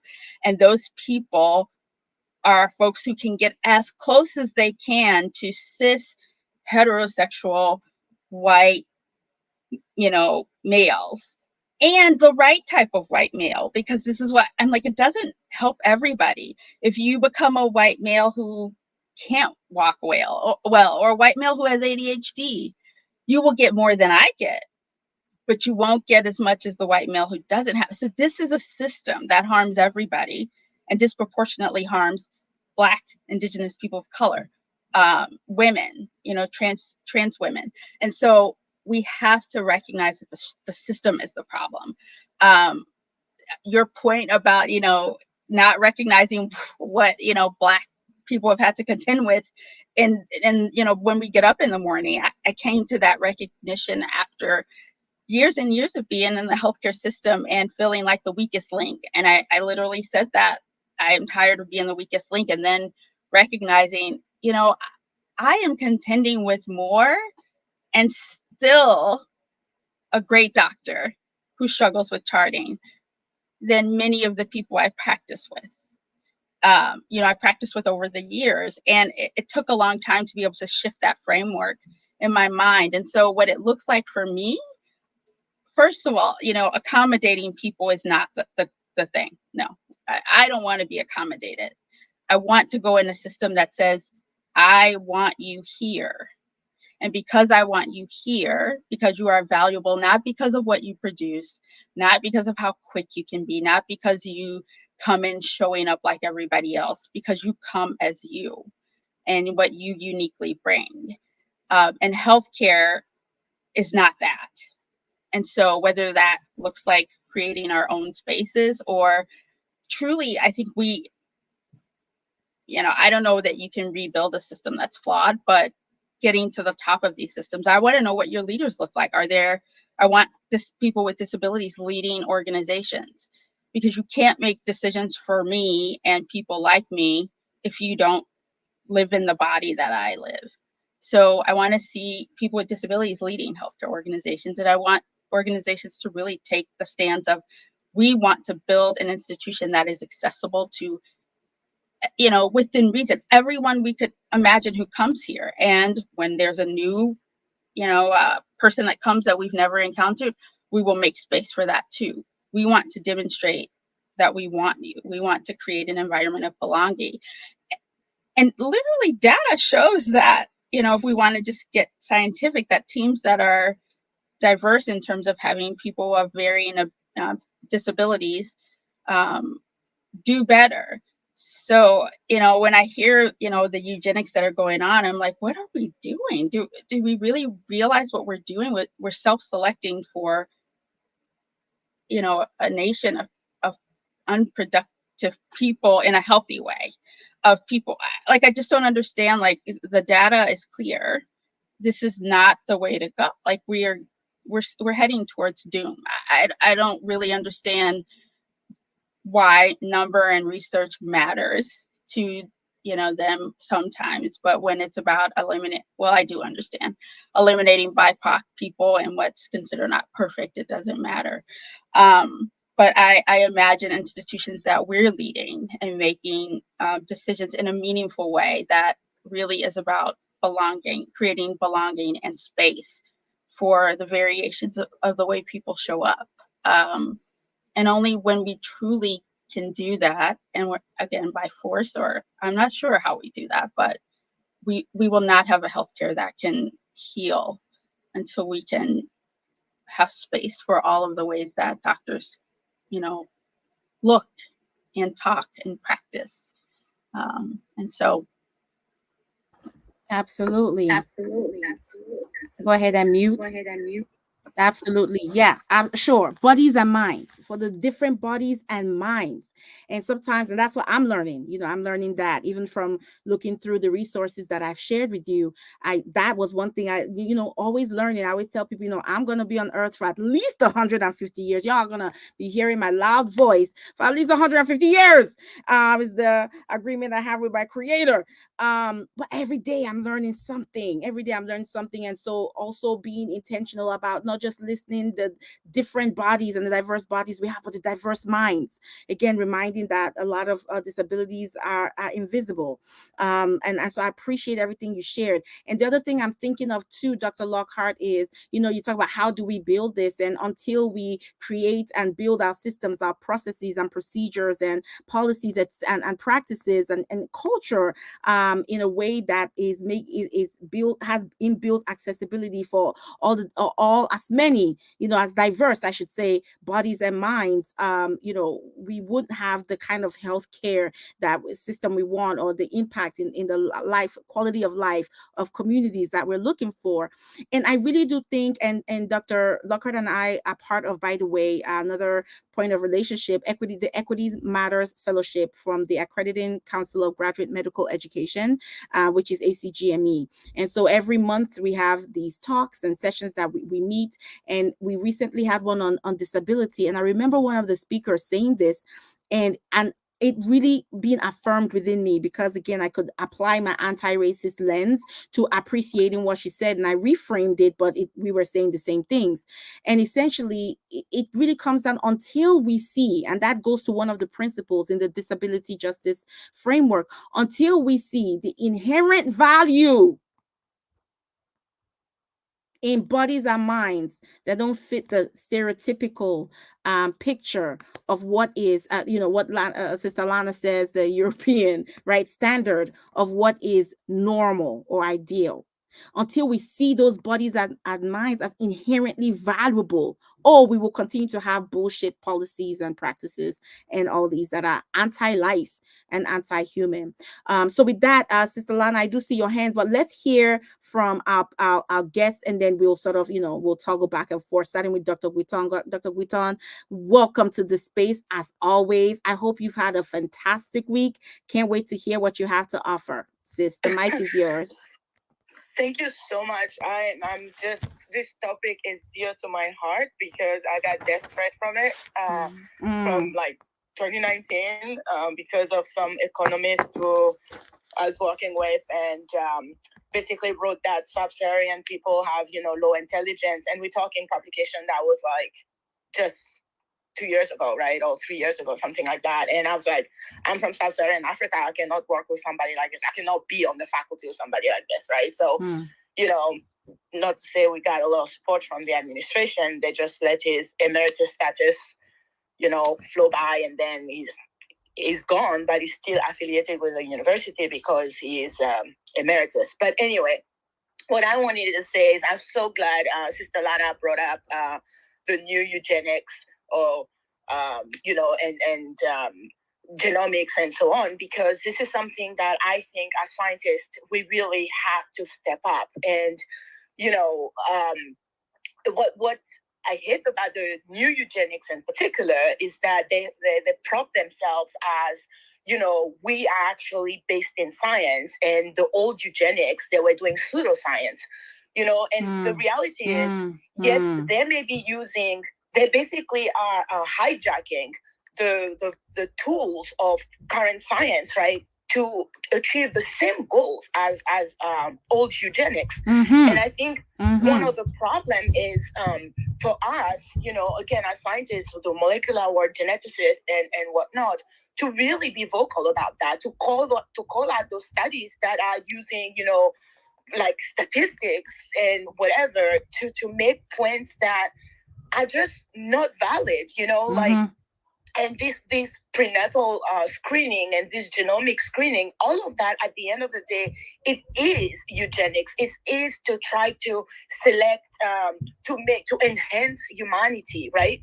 And natural selection does that already, right? Natural selection does that, and I understand, the need for, like, okay, let's fix diabetes and things like that. I get that, but like, oh, let me have blue-eye kid, or they have these things where they're selecting from for sex now, right? And of course, a lot of people in certain culture do not want to have female. I was about to bring that up. I was about to say, honey, the gender piece is strong.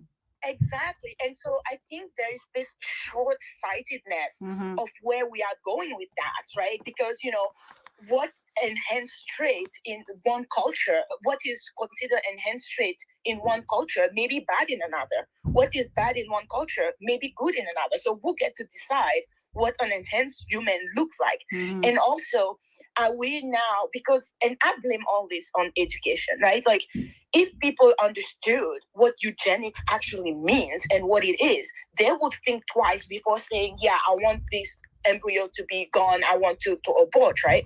Because are we now putting pressure on parents to select a certain kind of people, and with that reduce the genetic diversity, the genetic pool of human? And are we, there's so much repercussion on a parent's choice, if you will, that I think we don't understand it yet. And again, the people doing these promoting this human enhancement trait, the ultimate goal is really to do away with people like us, right? With LGBTQ people, with bad people, people of color, people with mental illness. And what is sad is that they are arguing for genetic basis for traits like intelligence, which we don't know that. We don't know that there is a genetic trait for that, right?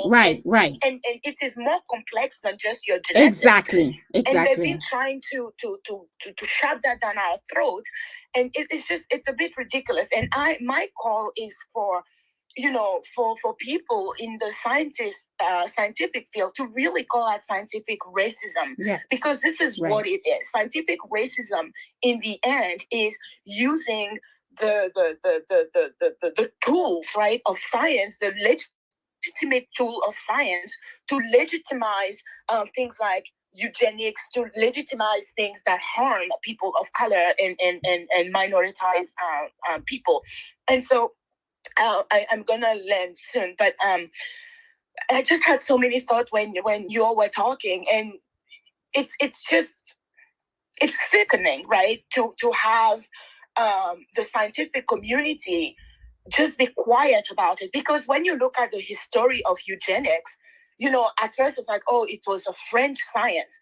Oh, actually, it's not as French as we think it is, right? It's always there. And when they talk about it, oh, it was in the past. But it is not in the past. It is here. It is there. It is what, is promoting this idea of white replacement, right? Like the great replacement theory. And we're talking about gun control and things like that. And I think we also need to talk about holding people accountable. And for instance, Elsevier, right? Elsevier has this journal called Intelligence, and this is one, and it's supposed to be peer reviewed, but it's a bunch of eugenicists or pro-eugenicists, well, I guess eugenicists, who are basically reviewing each other's work and putting it out in the public domain, right, for non-scientists or people who have white supremacist tendencies to use that to bolster their points, right? To legitimate, legitimize, or I don't know the word, but everything that they are doing that is bad, right? Mm-hmm. And so I think we need to think beyond our laboratories and mm-hmm. beyond our desktop of how things that we put in the public is actually affecting no scientists and society as a whole. Because mm-hmm. this is, if you change the germline, right? You change the germline of your child or whatever, you're not just affecting your progeny, you're affecting the human species as a whole. Right. And I think we really need to think about the consequences of that. And one thing that I want to say regarding accommodation, I used to have a lot of quote unquote accommodation, and now I'm actually gonna refrain from using that. Thank you, Dr. Lockhart. But the last, I think, 2 years, I have, because of COVID and everything, I have designed my courses and my exam in such a way that I will already take into account students who may need extra work or extra time, or students will need something. So I think once you intentionally design your program or intentionally design your work to include as many people, as much diversity as you can, then all of a sudden there's no need for somebody to step up and say, hey, I have depression, or to come out to you with something that they don't want to talk about. I mean, I'm bipolar, right? And it's really frustrating to me when I get called moody or emotional. And like, you don't even understand the amount of work I have to do to keep these mood swings under control on a daily basis. So, and it's annoying because for me to shut those things down, I have to come out to say, hey, I'm bipolar. So please watch your language with me, And so it's I just think, and the same goes with ADHD. Like, not all of us can sit and work like hours on end. Like, I work 45 minutes at a time, right? Because I get distracted very quickly. And that doesn't make me stupid. And I think we really need to encourage the diversity of thought, the diversity of how we approach this thing that is being a human, right? It's not just white male, heteronormative and cis or whatever. It's all of us, and I think we really need to start speaking up. I'm talking especially to scientists here. We are not above the fray, and a lot of what we do affects society at large in a way that we may or may not intend, and we need to step up. And that's it.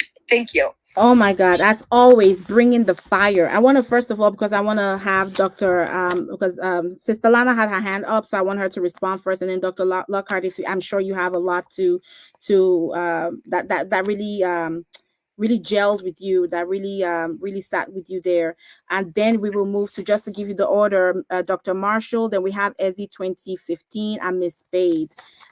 This is the last call. If you want to speak, last call to come up, so that we can, because I want to give folks their Saturday back, but we'll go in order. I just want to first of all honor some of the things you said, Dr. Guiton. Why aren't you using this to take it downstairs? Okay, let me mute. Okay, all right, good. So, okay, Dr. Guiton, fantastic. First of all, I want to thank you, and also Dr. Lockhart. I don't know if I did this, but to thank both of you for disclosing. You don't have to disclose your diagnoses, but you do in this space, and we hold it sacred and are grateful for your trust in us with sharing your diagnoses, and thank you for that, right? And I like what you said. It doesn't make me stupid. No, it doesn't. It is what it is. It's just what it is. It's like, I have hypertension. I developed postpartum preeclampsia, honey, and the blood pressure stayed high. Does it make me a terrible doctor, or like, not a genius no, I still, crush it in this medicine and science thing, just like both of you do, and many of our siblings all over the world they do in their respective zone of genius. And so, yes, that's part of the destigmatizing that we need to do in terms of dismantling internalized ableism as well as systemic ableism, right? In terms of sort of holding this.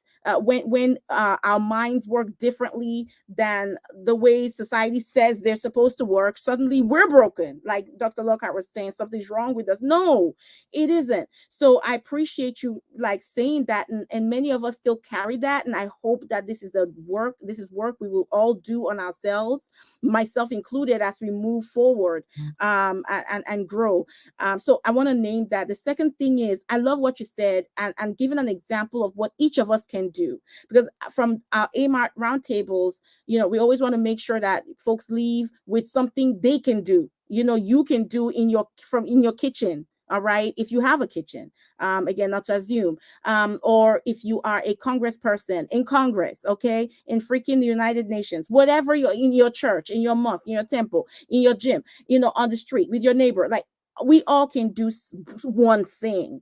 And so thank you for sharing an example from your end. As a faculty person, as a professor, you can be mindful in how you design your exams and your quizzes and your work to ensure that you are creating accessible, and thank you, Dr. Lockhart, for teaching us new language. Always love that. Accessible, not that accessible is new, but it's in replacement of accommodation. I love it. And so yeah, accessible examination practices, right? And thinking through that, because like Dr. Lockhart taught us, we're already being accessible. Like accessibility already exists. The question is, who is it accessible to? It is the people that society says already have the ideal, right, body and ideal mind, and operate in an ideal like culture and mindset, right? And so we have to understand that it's the environment that is disabling, not necessarily the person's body or mind. And so if we can create your curriculum, your design curriculum, your syllabus, etc., to be accessible to more people than it already is accessible to, this even places us in a better position to train and educate folks that we need in society. We need all of us, all bodies and minds, to run as a society that benefits us all. So I want to appreciate that. And the last thing I want to also lift up is, this your call to action, which is a powerful call to action every day and every week and every moment of the day. To those of us in academia, we say this on the roundtable too, right? That we focus a lot on academia, on medicine, on healthcare, public health, etc., because we are powerful. We're not paid like we're powerful, but we're powerful. Our work is powerful. Our work informs policy that influences the society, right? Government bases their policy and the work they do on this paper said, that study said. I mean, if it never was more obvious, then it should be obvious in the last couple of years with COVID. Right. And so certainly the work we do is so critical. So you're absolutely right. We know that. I mean, there was a story that was done recently, right, about the judge that made the determination on the sentencing of an African American man based on his EGFR. Said that, well, Black people have better kidney function because of the EGFR, and so therefore the person shouldn't be let out on early release, something like that. There was a story. I have to look it up and share it again. Dr. Oni Blackstock is who I got it from.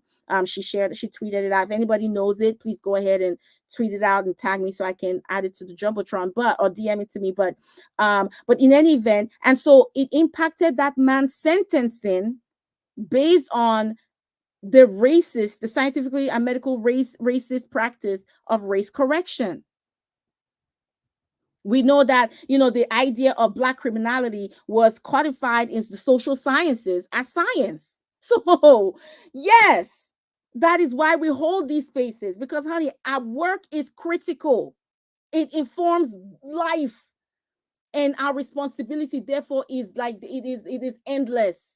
So you're absolutely right. And as a scientist and a scholar, I did my part. wrote a paper exactly on what you talked about, and I pinned that to the Jumbotron as well. Modern day drapetomania, connecting exactly what we're talking about to certain practices as it relates to the vaccine inequity and other disparities. And it's a short paper. I hope you enjoy it, and let me know what you think when you go through it. As well as, this is a good call for the Canada-US Coalition to End Race Correction in Healthcare. Check us out, endracecorrection.com, and follow and see the work that we're doing. But it's all rooted, when it's responsible, when scientists are anti-racist and anti-oppression, okay, in an intersectional way. These are the ways that we have to show up in the world, because to your point, the new eugenics is the old eugenics. So it's all eugenics. You're absolutely right. Sister Lana, did you want to say something? And then Dr. Lockhart, and then we will go to Dr. Marshall. Yes, please. I wanted to pick up on that wonderful point Dr. Couton made about the eugenics, old and new, and the language. This is why it's so important to always parse how our language makes us complicit in our own death, right? I want to repeat that. This is how the English language, which is a language of barbarism and conquest, makes us implicitly contributing and complicit in our own death, because it puts words in our mouths. It offers us language of gender, he and she, and language of who should live and who should die, by claiming things like pseudoscience is the past, but somehow current work is science. When they were doing eugenics since time, they always considered it science. It is only called pseudoscience now when they got busted performing it on another white ethnic group, and that is Jewish peoples, right? And we have to remember, the idea of who is race and who is not race shifts through history, right? When it's convenient for white folks. And so the idea of it being pseudoscience in the past and the new eugenics being less pseudoscientific, it's not true. I sit here and I watch scientists and human biologists, computational biologists, and physicians constantly imputing false logics of race into clinical charts, into research. And race correction is eugenics. They're still practicing it now. If you go through any hospital, anywhere where a Black person is, you can often find at least one example of eugenics being practiced. And race correction is one example of eugenics. It would be considered a positive form of eugenics or a negative form. It actually meets the requirement for both. In negative, it takes us out of the life cycle. It reduces our reproductive years. It shortens your lifespan, and it causes you to experience amputations and suffering to decrease your capacity for independence and interdependence. It's positive eugenics because it calls the herd. They literally are reallocating resources to everybody else but Black people based on the need. And we saw that in the work of a article written by a Dr. Obermeyer, Obermeyer, when they looked at how artificial intelligence, machine learning was used by one of the United States' largest insures over 150 million people. Optum, OPTUM is the company that ran an algorithm for a program that was designed to streamline people with multiple illnesses into a better care program so they did not need crisis. That program screened out the majority of Black people who were not as healthy and screened in less healthy white people. So what does this mean? Healthier white people with less need got access to one of the most people with need were actually screened out and put on the trajectory for harm, death, and suffering. And so that, my friends, is the purpose of eugenics. So this idea that the old eugenics is pseudoscience and the new eugenics is, well, science on steroids is absolute poppycock.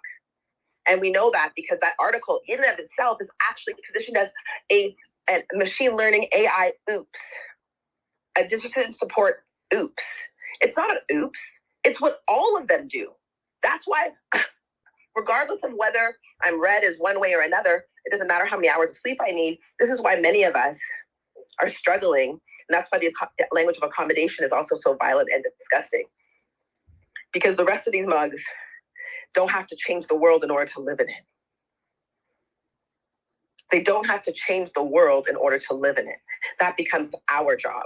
And that's disgusting. That's inhumane. I want to make sure I lift up and elevate that point that was made in that parsing of words when they always try to use language to dissuade us from calling the filth that they do the filth that they do. New eugenics, old eugenics, it's all about causing harm and murder and making sure that white people can profit optimally from other people's suffering.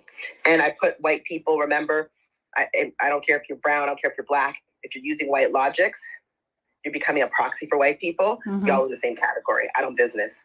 The other piece I wanted to fan was the idea that precision medicine is literally the renormalization of eugenics. I was invited to speak at a conference and I was just like beside myself because I was just like, how am I supposed to work with this?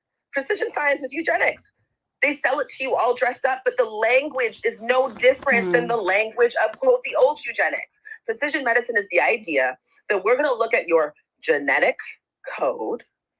We're going to look at massive amounts of data of other people's genetic codes and treatment paths. And we're going to, quote, number crunch it, that we being the horrible white supremacist medical industrial complex. And then we're going to then narrow that down somehow, magically, back to your specific case to, quote, treat your rare or maybe common illness. But that's not exactly what they're doing, are they? Because what is rare?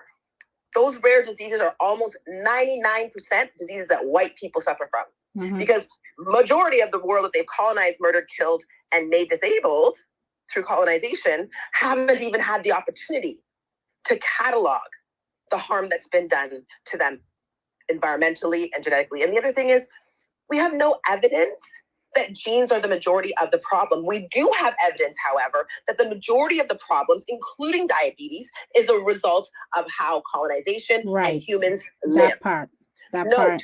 Pre-contact, we don't got no damn diabetes. We know from their own reports that they are marvels. And we can see in this moment, indigenous peoples who have maintained their indigenous diets up until recently in the continent of Africa, across the Americas, who are now switching over to, quote, I call them colonized diets, and who are getting what? Diabetes, cardiac disease, caries, that's dental problems, cavities, all because they're touching the poison of white supremacist food chains. And this idea that we can look for solutions in someone's genes for problems that are a result of first contact, the problem, again, is not us, it's them. You don't screw with their food, you don't screw with their medicine, don't screw with their education, don't screw with their clothes, and guess what? Your reproductive rates, your health rates, your cancer rates are amazing. And we know that because there's archaeological evidence that backs that up. A 1 in 2 cancer rate is not normal. That's only normal after they show up. Notice wherever they show up, everything dies, including us. So this constant harping on the human as a problem to be fixed is about capitalism. Right? And when it comes to this idea of the old eugenics, when you hear the word precision medicine, when you hear the word personalized medicine, when you hear people talking about looking for genetic fixes for medicine, what you're listening to, let's go all Abrahamic. You're listening to the devil talk to you in science. The evidence does not support that. Because I was like, okay, so why are we looking for this over here? How do I have 40-year-old kin who never in the history, even through the transatlantic, once we got them off our neck to a certain degree, have we died at these ages? Everywhere where you find indigenous people not in contact with European lifestyle, guess how long they're living? I'll point out my grandma was 103 for a reason, and it's not because she's superhuman. It's because she stuck with the old ways without even thinking about it. She just never fancied any of that flour. She'd never really fancied the sugar. So she stuck with her cassava and her root tubers. And look at that. I was like, oh, I'm not gluten-free for no reason. We're not supposed to be eating this crap anyways. And then my inflammation indices go way down and my ability to coordinate and function goes way up. So again, I just want us to remember that these ideas that artificial intelligence, machine learning, deep learning, precision medicine, genomics, and genetics, these ideas that they are going to save us because they are looking at granular levels of ourselves in order to cure something that they caused is absolute ludicrous madness. The problem we have with diabetes on the rise is because humans are consuming more sugar by the age of 5 than they did across 3 generations previously. Catch that, huh? Your body was never meant to process a sugar refinery. And may I point out to you that sugar exists because of slavery. Right. Alcohol exists because of slavery. Tobacco exists the way it does because of slavery. Because before that, all of these things were very local, specific, traditional things that were used in a managed way, either for ceremony or socialization, and they had natural social controls. So I wouldn't really encourage anyone, when you hear this medical mumbo jumbo, when you're sitting in these conferences, please, like a Pop-Tart, shoot up out of that chair, put your hand up on Zoom, and tell them to stop the lies. And grab any of the evidence that you've been given from the Jumbotron, and if you just do a simple search yourself, you will find discredited much of the work they're doing, spending hundreds of billions of dollars. This aches me in my heart every day, that could be spent on reforming the food chain, on actually putting laws against putting poison in our food, in our air, and in our schools. And then maybe, just maybe, we'd be able to reconceptualize who we really are instead of buying into this idea that white people keep serving us, that somehow the human needs fixing, right. Somehow the human is a deficit. You can't cram us together and not show love to each other and think we're going to develop all right, and judge each other. So those are some of the things I wanted to throw out there. And Dr. John, I cannot jump in right there because it goes with exactly what Lena just said. So there's this book called Germs, Gun, and Steel. And it is exactly talking about how the contact of Europeans with indigenous communities has basically shaped the way we are now and all that. And it's a Pulitzer winning book, and I think it'll be good if at some point we can discuss it or whatnot, but it talks about all these gene pool and things like that. And I think she's absolutely right. And anyway, I just wanted to put that out there. No, thank you for sharing that. That's what we do here. So do me a favor, DM me a link so that I can, or you can also put it on the Jumbotron. But if you don't know how to, that's fine. DM it to me and I'll put it on the Jumbotron. I want to invite you. This space is your space. If you think that we need to do, we can have a discussion, a sort of book club around it, then I want to invite you to lead that. Okay. And I'll support you and we can make that happen. And that's, the same for everyone in this space. As you generate those ideas and thoughts of how we can optimize this space, because this is for the communities, for us. So you have these, just let me know, and you lead it and I'll support it. What's her name? Dr. I always call her Collis Bosco because that's the name of the book she wrote. But that Sharon Atipo had a beautiful idea for Juneteenth and to host all these artists to celebrate Juneteenth. Honey, I gave her the keys to the range and she went vroom, and I just, support it and was there. So this is your space to do as you want. You want us to talk about the book, and go ahead. I'll work with you. We'll create a nice little curriculum and make it happen. Okay, sis? This is your space. So send me the link to put on the Jumbotron so people can get a hold of it while we also create the thread. This is a new feature and I'm managing it too on Space, where you have this whole thread going, this like a whole chat thread. So thank you for everyone using it. And I want to just take this moment before we get our next speaker and Dr. Lockhart, if you don't mind, just from a time management standpoint, because I know we're past time. And again, I want to give people their time back. We're going to go to Dr. Marshall, and then I'll have you respond, and you can certainly incorporate anything you wanted to say to Dr. Guiton's offering. But I want to just acknowledge the people that are interacting on the thread. And just say, thank you, Miss Spade, who's also going to be speaking. Thank you, Benny, brother Benny. Thank you for sharing about Drapetomania.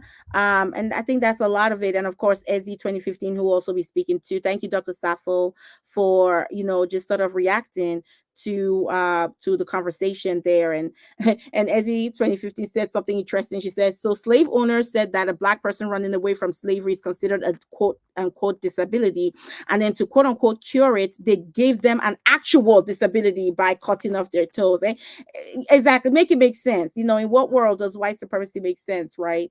So, well, it makes sense to the degree we know how it makes sense, but you know, at the same time, don't make no damn sense.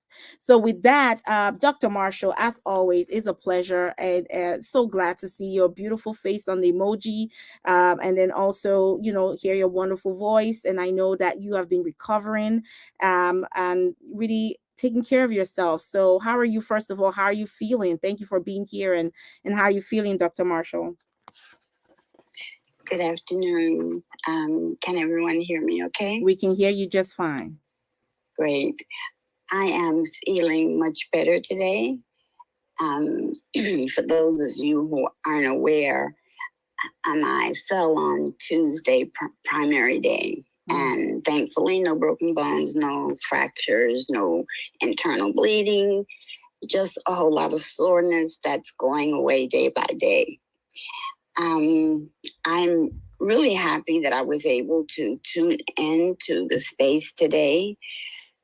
I have lived with quote unquote disability for the last 27 and a half years.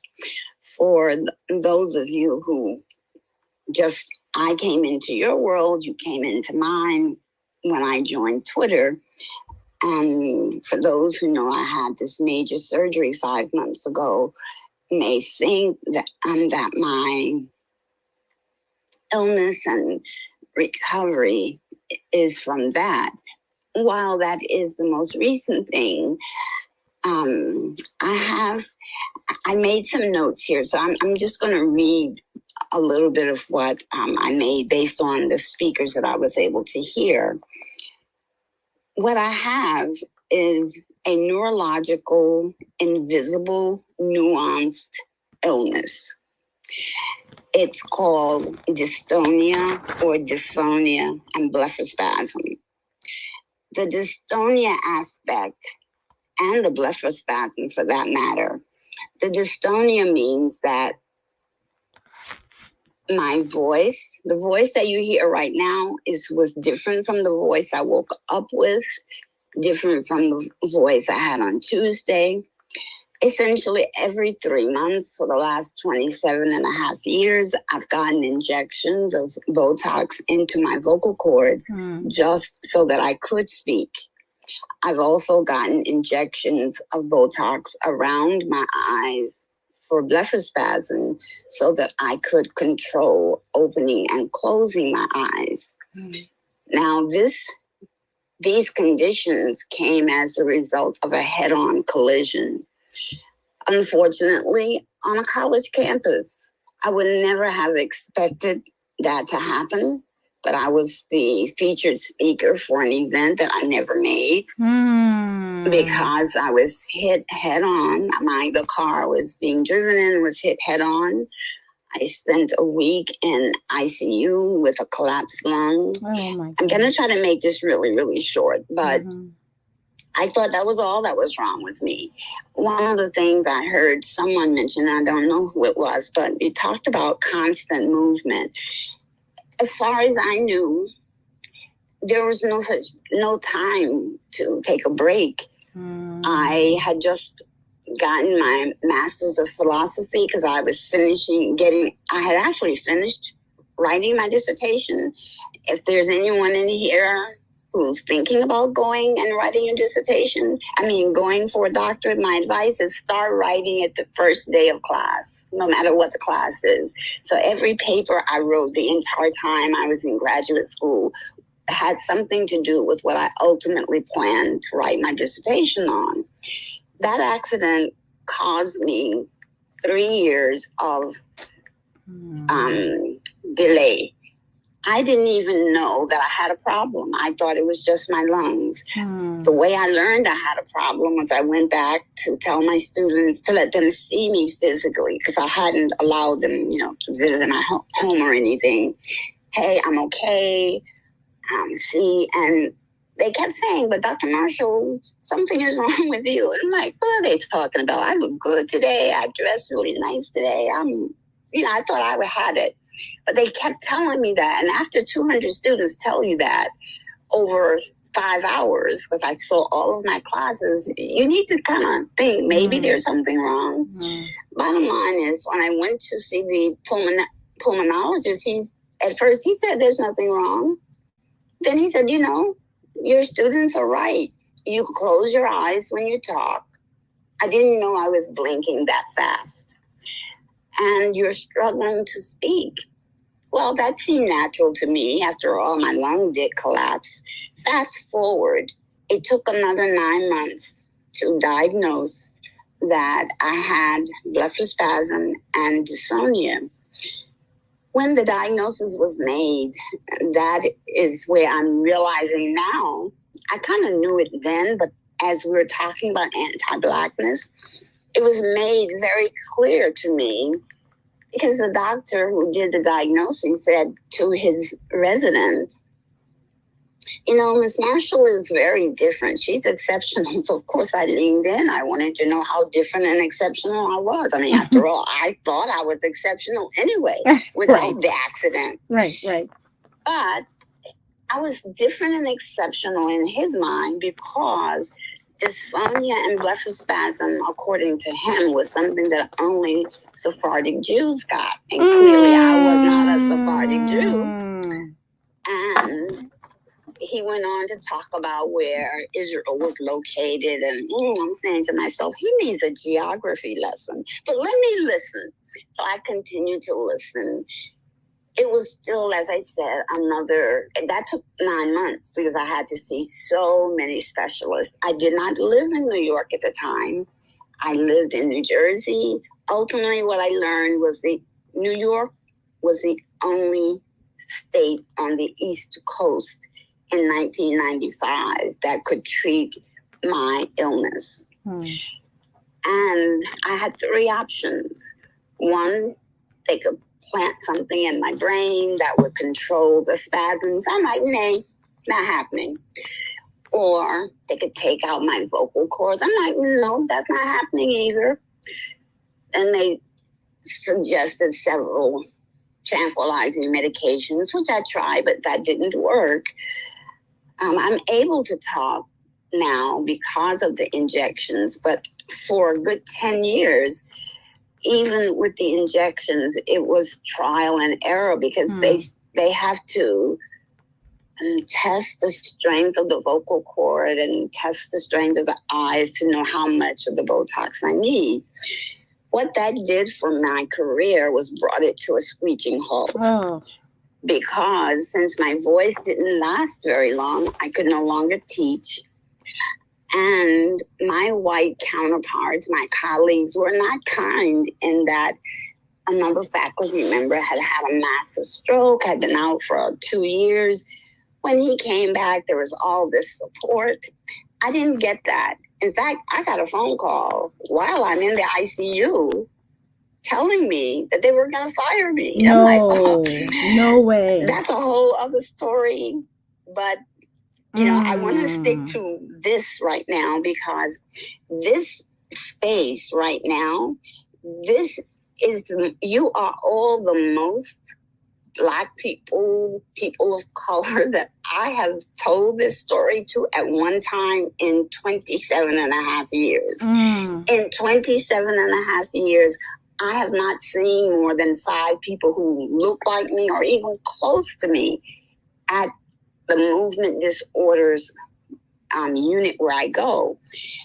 And I ask all the time. I used to go to the research symposiums that they presented that were open to us because I wanted to learn, what is this thing I have?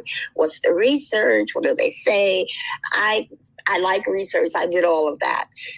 But what struck me most when I was listening to you was the idea that we don't stop.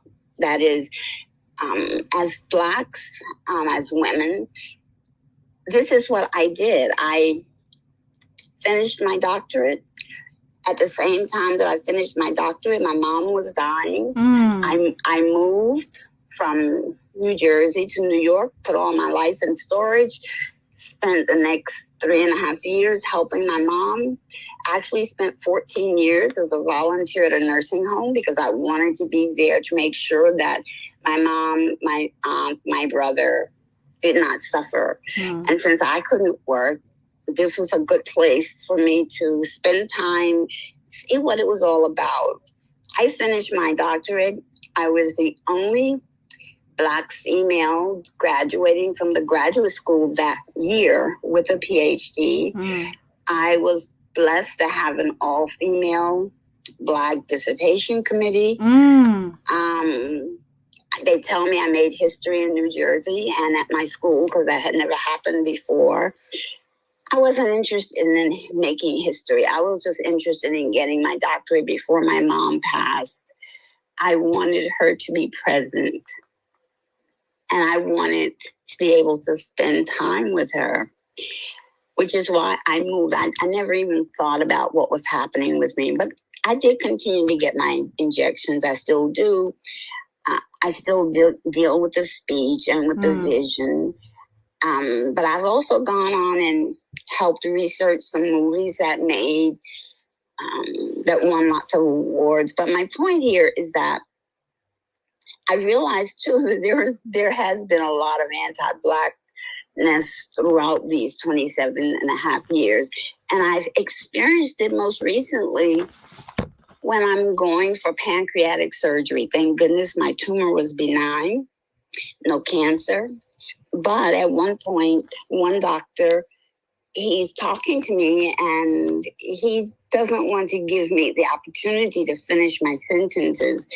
And he tells me, I don't want to hear about 27.5 years. I said, well, if you don't want to hear about 27.5 years, you can step away because you are no longer on my team. And I have a choice as to who's on this team. And you are not on it. So don't come near me.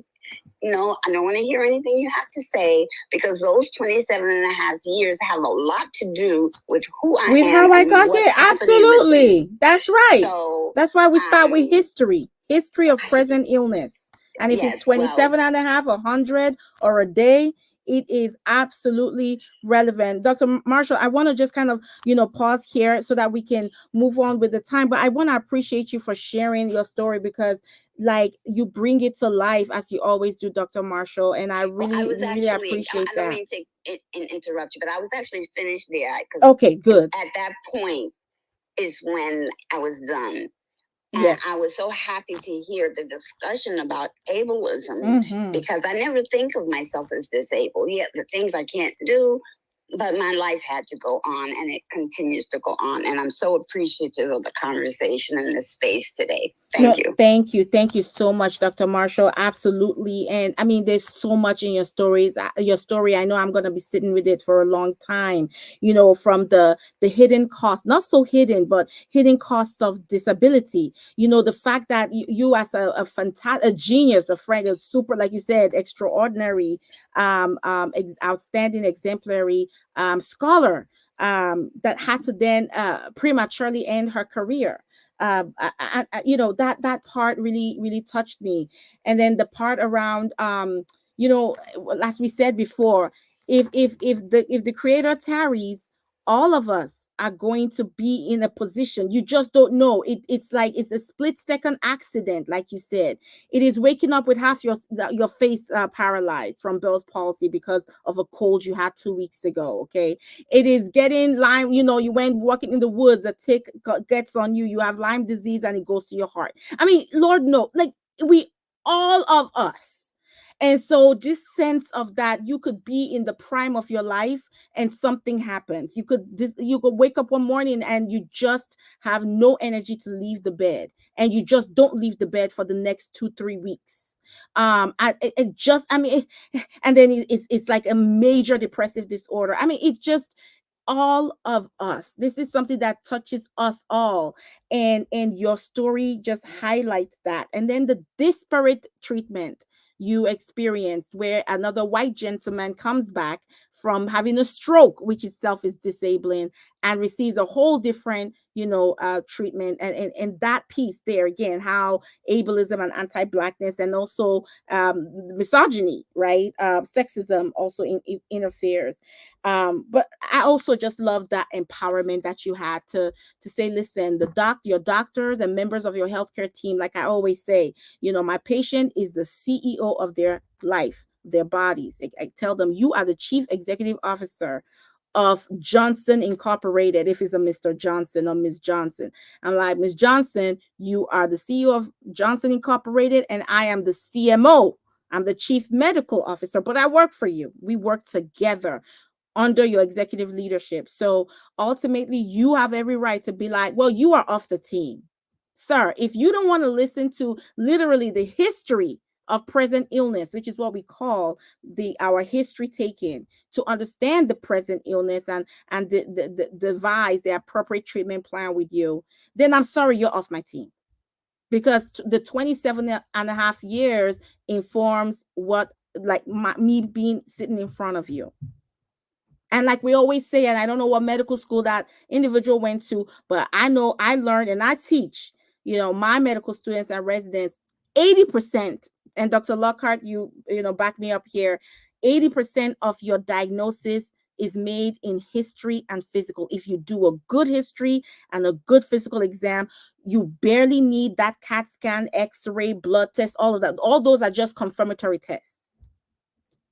So I appreciate the richness of your story. Dr. Lockhart, do you have like a brief response so that we can move quickly to ESI 2015? ESI 2015, thank you. I know your arm is hurting you from holding up so high for so long. And Ms. Spade, thank you so much for your patience. But Dr. Lockhart, do you have a quick response? Yeah, but very quickly. I'm gonna, okay, wanted to make sure that echo went away. Yes, thank you, Dr. Marshall, for sharing your experience. It was very resident and kindred to mine, just thinking about the experience I had and not recognizing that what I was going through was a disability. When I was diagnosed, we realized I had ADHD all my life, but could, navigate it. And then when, I had breast cancer, I was unable to do that on my own. And having the experience of seeing throughout my career as a physician, seeing, other people who were not, people of color, white people struggling with similar challenges receive more support than I did, or what I would just say more empathy and compassion than I did, that certainly took a toll over the years. Or, not seeing myself as having a disability, but I know for me, it was very much not wanting to see myself as not being able to be who they expected me to be. And not that, that's what you were saying. I just could not, it was enough to be Black and a woman in medicine. People didn't think you belonged there. And acknowledging that, I had this difficulty with my charting. It took a very long time, and I betrayed myself along with them for years. And when I finally stopped doing that, I thought that naturally there would be support there because the law, and I saw over the years and practicing that it wasn't there, that, people just did not have that empathy for, in the way that you describe, for, having a disability and not showing up in a certain way. And so it's been really painful. It was painful and challenging, and to be in a new community and have a team that, wholeheartedly values what I bring to our team. And, my ADHD, like, it took me a while to believe that it was, that they weren't going to be like, oh, no, we changed our mind. But to be in a different environment, it's life altering, really. So thank you for sharing that. It really hit home a lot. Same here. Same. All right. Good. Same here. Same. Absolutely. Thank you, Dr. Lockhart. Dr. Marshall, it's always such a blessing to have you with us. ESI 2015, the mic is yours, sis. Go ahead. share your offering, and thank you for your incredible engagement on the thread. We appreciate you. Well, I want to say I thank you for this floor and this conversation. When I saw it, I was like, oh my gosh, just have to attend, because there's not a lot of conversations regarding this. And I know, like, everyone's like, you know, a doctor, psychologist, but I'm just a special ed teacher. But one thing that I've always wanted to talk about is definitely the need to include special needs with Black children. The only time, especially during my 9 years of being in the special ed field, is only when they're like, you can tell they have Down syndrome or something, and that's about it. But then I'll be seeing other like young Black children, like, oh my gosh, they have to have a neurological disability of some sort. I don't know, but it's there. But nobody ever brings that up, because again, Black children are always seen as, oh, they're just acting out, right? This is just what they do, right? And it's just like, no, because I remember when I was a kid being first generation, my parents are Nigerian Igbo, and every time I acted out, I'd always get spanking because I wasn't staying focused in school. I was always talking so much, and there's a lot of misconceptions. So she needs to be like this, or she needs to be like that, and it was really frustrating because I didn't like feeling confined, but it was just like, I'm not doing anything wrong.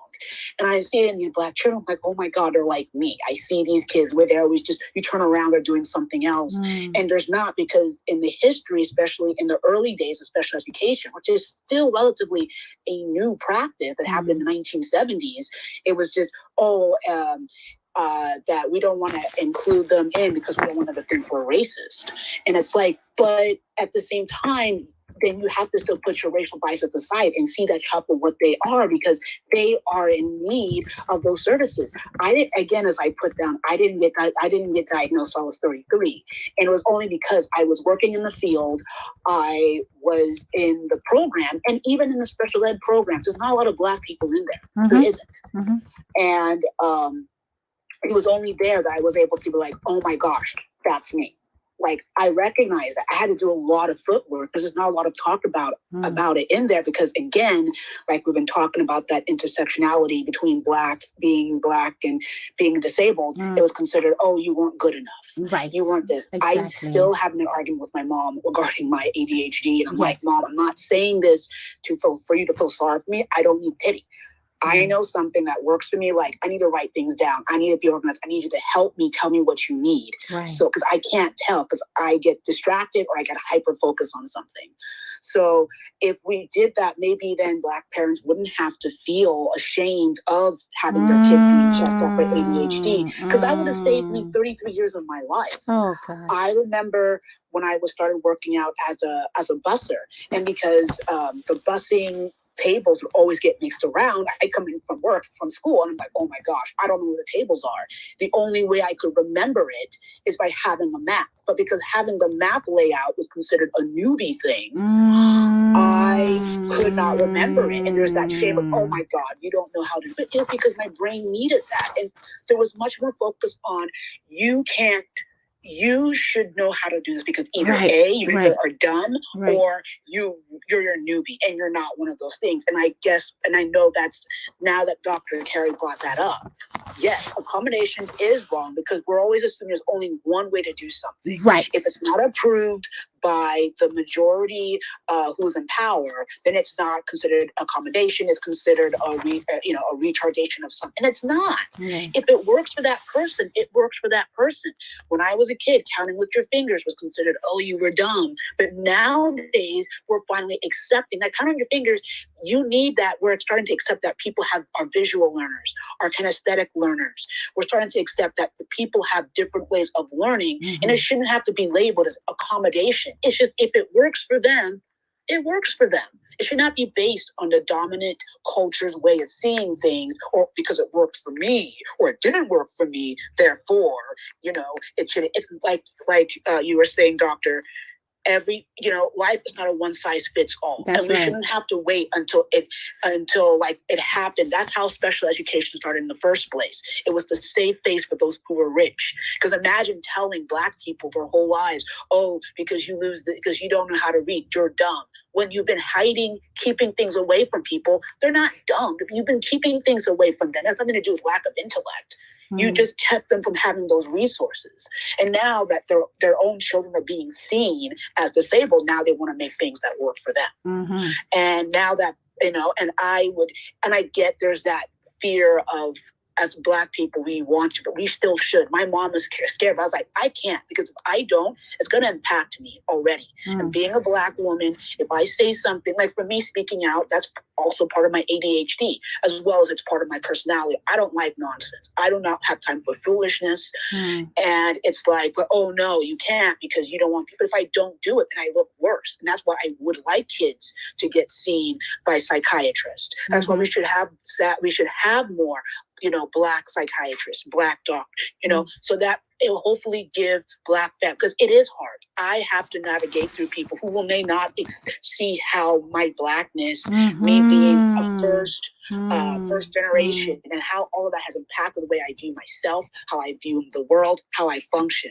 But by not doing so, it's causing a lot of problems. Eugenics. I have a few things. I don't want to talk so much that I can go on for this forever. I would say a good way of understanding eugenics, if any of you guys are Star Trek fans, anything, there's an episode in Deep Space Nine that's called Dr. Bashir, May I Presume. It basically talks about that. It talks about, this parent, chose their child being, smart, even though they're like, oh, because you were so slow, and that was why we wanted to speed things up with you. So, but you didn't even give me a choice. You didn't love me for me, and now I have to hide myself, because in the Star Trek universe, they will not accept me because I'm an augmented human being, and they want to give people chances who are not augmented. Now you screwed my life over. And I felt like you never loved me for me. Another thing is ADHD.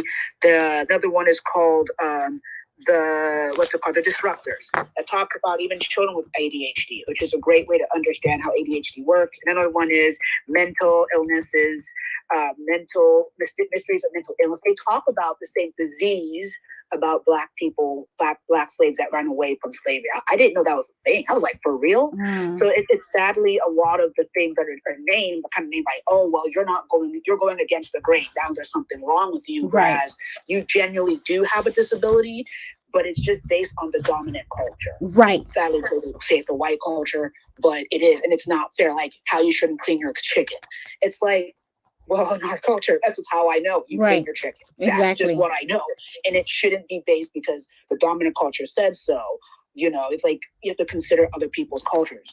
What works for somebody may not work for somebody else. And I've never gotten sick from it because I'm still very careful. So I wish we did talk more about it in the Black community to give our children still a good chance of survival, knowing how to live with themselves with ADHD or autism or something. And so that they don't have to live in that shame that affects their life as it affected mine. But now being a special ed teacher, I'm going to try to see if I can really help kids who have lived the same, and hopefully encourage parents. This is not anything against them. As God said, you're not cursed for the sake of being cursed. It's just that's how you are. God made you fearfully. You're wonderfully and fearfully made. So I'm going to use my disability to hopefully empower other people and their kids to hopefully, see that they're more than their disability, and this is how you can work with or around your disability. So there ends my TED talk. Your TED dissertation, my sister. I mean, thank you so much. Is it Ezine or Ezioma? What is the full name? Eziama. Eziama. And Kedu. Thank you, my sister, for being in this space. And I mean, you just dropped all the bombs, and I hope that you keep coming back and just really sharing. I mean, that was just it was just spot on. So many things. I want to have Sister Lana to respond, but before I do that, I want to also remind you are not just a special ed teacher. You are a special ed teacher, and I'm positive and I'm confident, a fantastic, fantabulous, outstanding special ed teacher. And thank you so much for doing that. Like, we need you. And I don't like folks to come. I understand people sometimes get somewhat intimidated because yes, we have these letters, but like I always tell people, the only degree I care about is the GSD degree. The GSD degree, which stands for get shit done. If you can get shit done, Yeah. I don't care. The rest of your letters are cool, but can you get some shit done? Okay. And when I say shit, I mean, how do you make this world better for all of us, like through justice and equity, and so and anti-oppression. So I want to just lift you up because you are getting shit done, taking care of those babies in the school system, and we need you. And so thank you so much for doing that.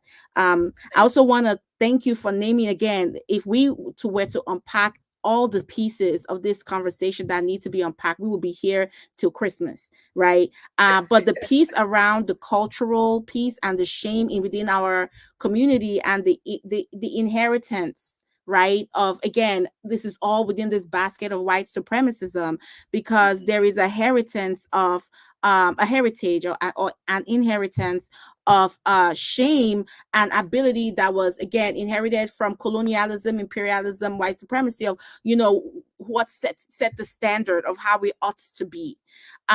Whereas like traditionally we would have made space for many of our children or folks that had what was called a disability, but then culturally, traditionally, many years ago, there was this belief around, no, that's somehow a supernatural gift. They walk like that, or they have a leg like that, or their eyes like that, whatever it might be, because that was a gift of the gods. That's what allows them to do this special thing in the community. A place is created for these folks. But what has happened as we've inherited the marriage of capitalism and imperialism, colonialism, the transatlantic slave trade, and all the sort of children of white supremacy, is to again look at people through the lens of what can they do for me?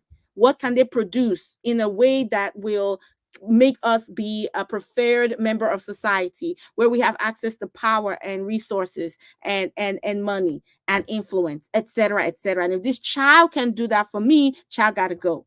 If this individual can do that for my organization and meet our bottom lines, respond to our shareholders, what have you, they gotta go. They are no longer valuable. And so that mindset has infiltrated into our homes, into our families, because we want to be able to succeed, and we have defined success in a particular kind of way that requires that we fit a particular profile, like you said, Sister Eziama, that is brown, that is contained within that white male cisgendered able-bodied container.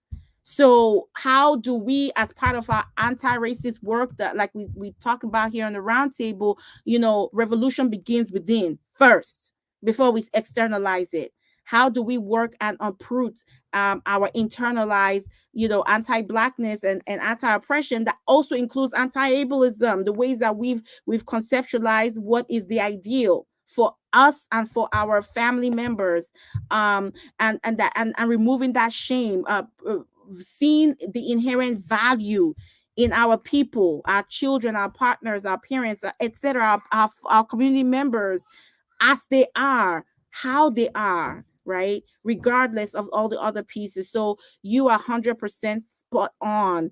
And I can't even speak to more highly of you and what you shared. Sister Lana, do you have a brief response? And then we will move quickly to Sister Spade, and then Brother Benny is going to close us out. Go ahead, Sister Lana. I wanted to say thank you very much to the special ed teacher. Thank you, thank you, thank you. I'm so glad that you're out there, and there's so many of them coming online more recently. The sad thing on our side of the scale here in Toronto, Canada, and just for those who've been listening to me, I am located in Toronto, Canada, and that I'm in Ontario, and I am on Indigenous unceded lands as well.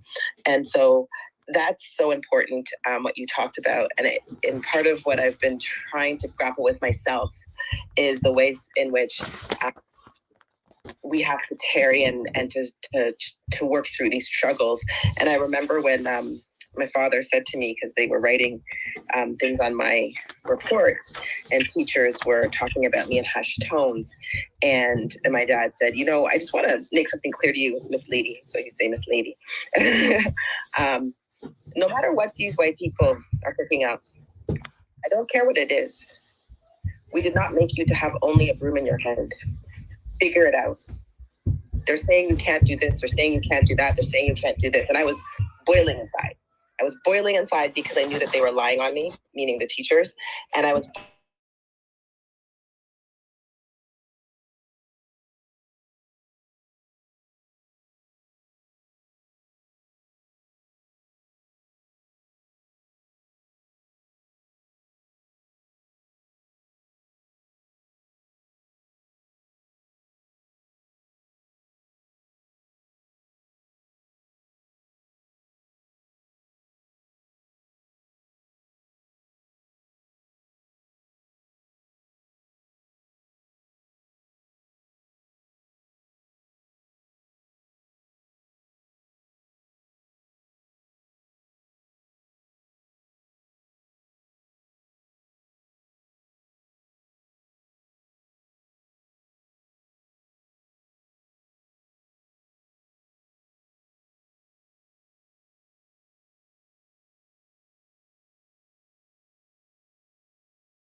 the sister that talked about having the head-on collision. Sorry, I'm really bad with names because I'm not seeing people. I don't look at my phone when I'm talking. I tend to look in the air for all y'all who are like me.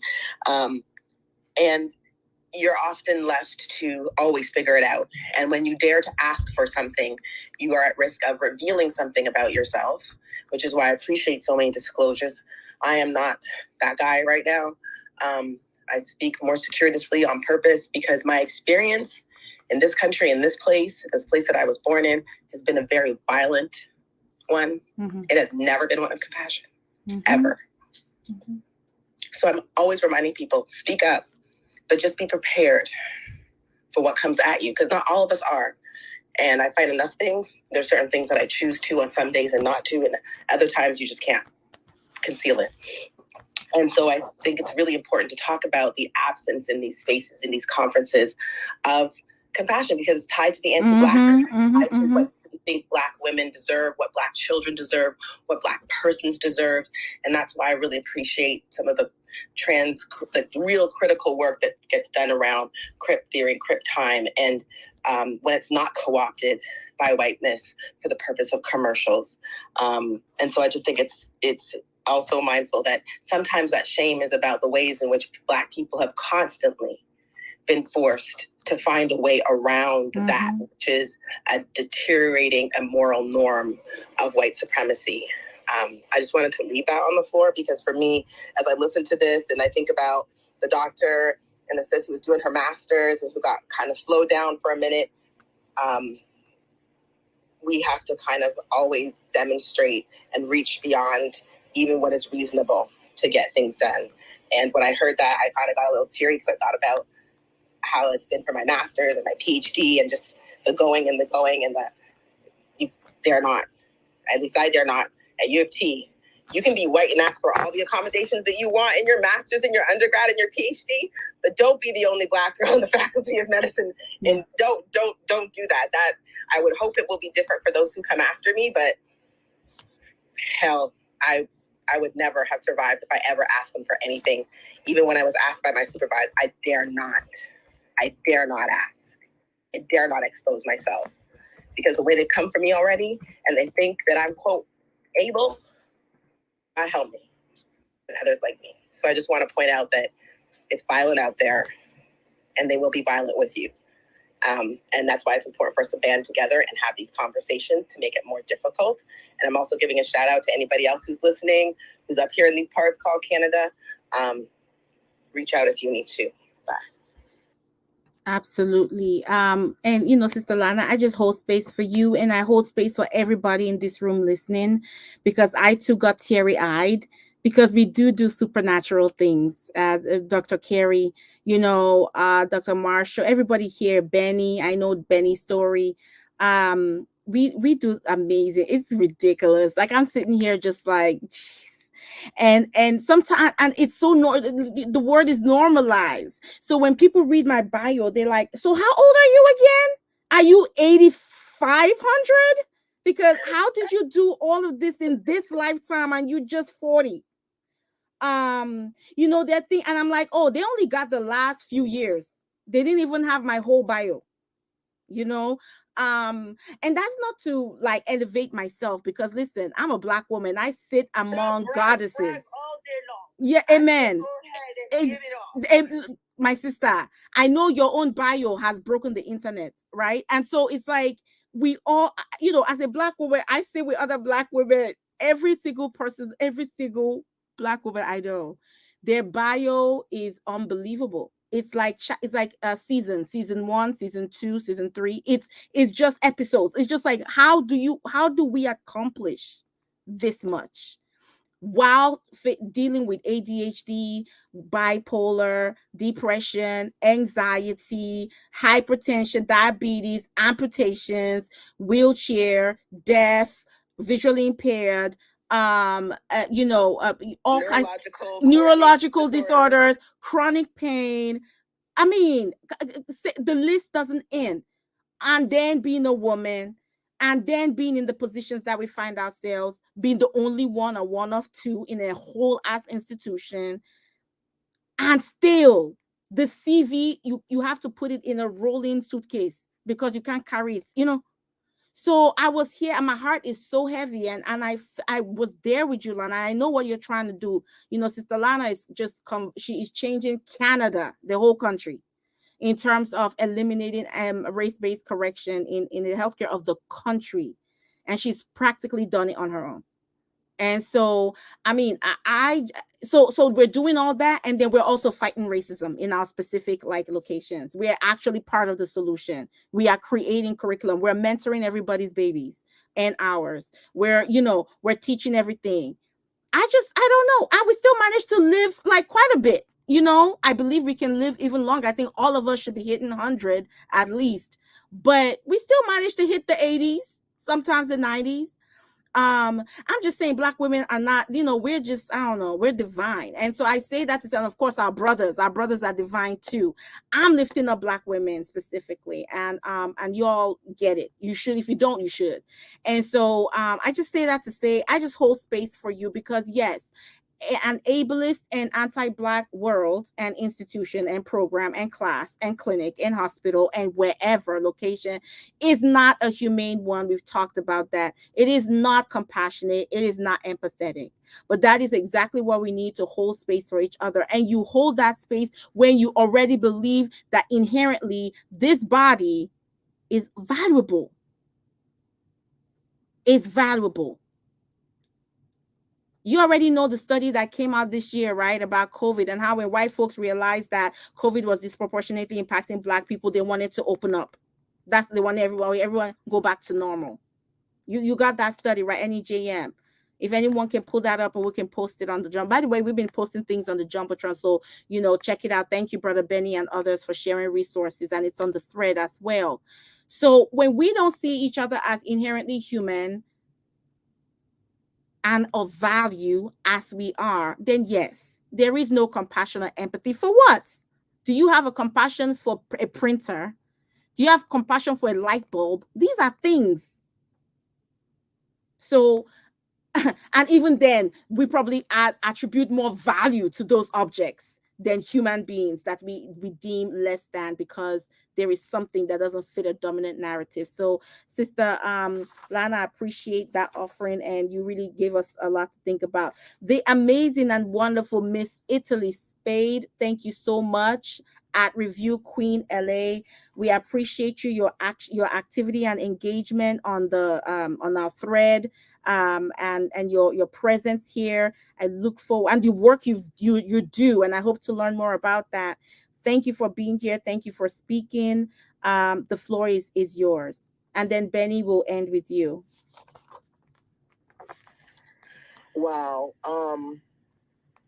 Where do I begin? This has been the most powerful conversation that I've ever had the pleasure of being a part of in my whole 46 years of living. Holy crap. That's a testimony. Thank you. I think that this is such a needed conversation. I'm a grassroots organizer in Los Angeles, right? And I don't know if you guys have been watching the news, if you guys saw where they dragged Yes. Dr. Melina Abdullah. Yes. She teaches Pan-African studies at Cal State, Los Angeles. They drug her out of the mayoral debate, the police did, and we had to fight to physically get them to enhance her.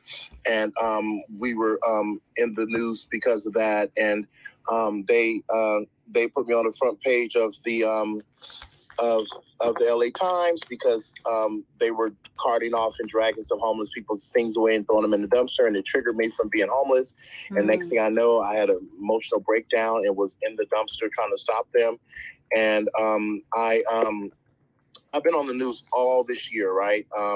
We shut down the Los Angeles City Council's office a couple weeks back because they were making it illegal to be homeless under the gauze of we're protecting children, which is just the white man's way of sugarcoating what they're really doing. They always ask me on the radio and all this stuff. And I've said all that to say that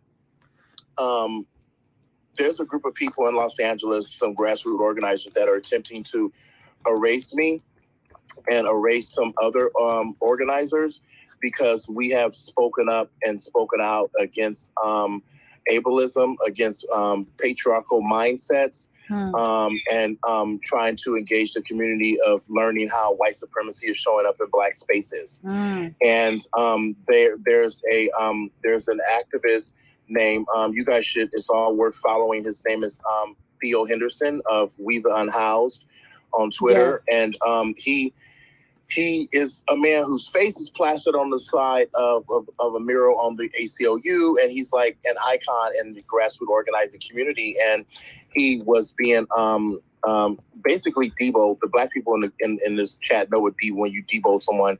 He's being bullied by a company called LA Can, right? And LA Can is attempting to erase white supremacy issues in a sister company that they have, DSALA, because the white savior money continues to flow. So they've deemed it necessary to sacrifice and ignore the abuse of this to keep their stance with the this white savior company intact, right? And so I was unfortunately privy to a conversation where a gentleman from LA Can, who was actually a Black Panther. I was awe-inspired by him. So I was so taken back and so utterly let down by the fact that he had done what he had done, and he showed up with another member of LA Can, and they attempted to engage Theo Henderson in conversation. And Theo Henderson is this disabled Black man who was stabbed on the street while he was unhoused.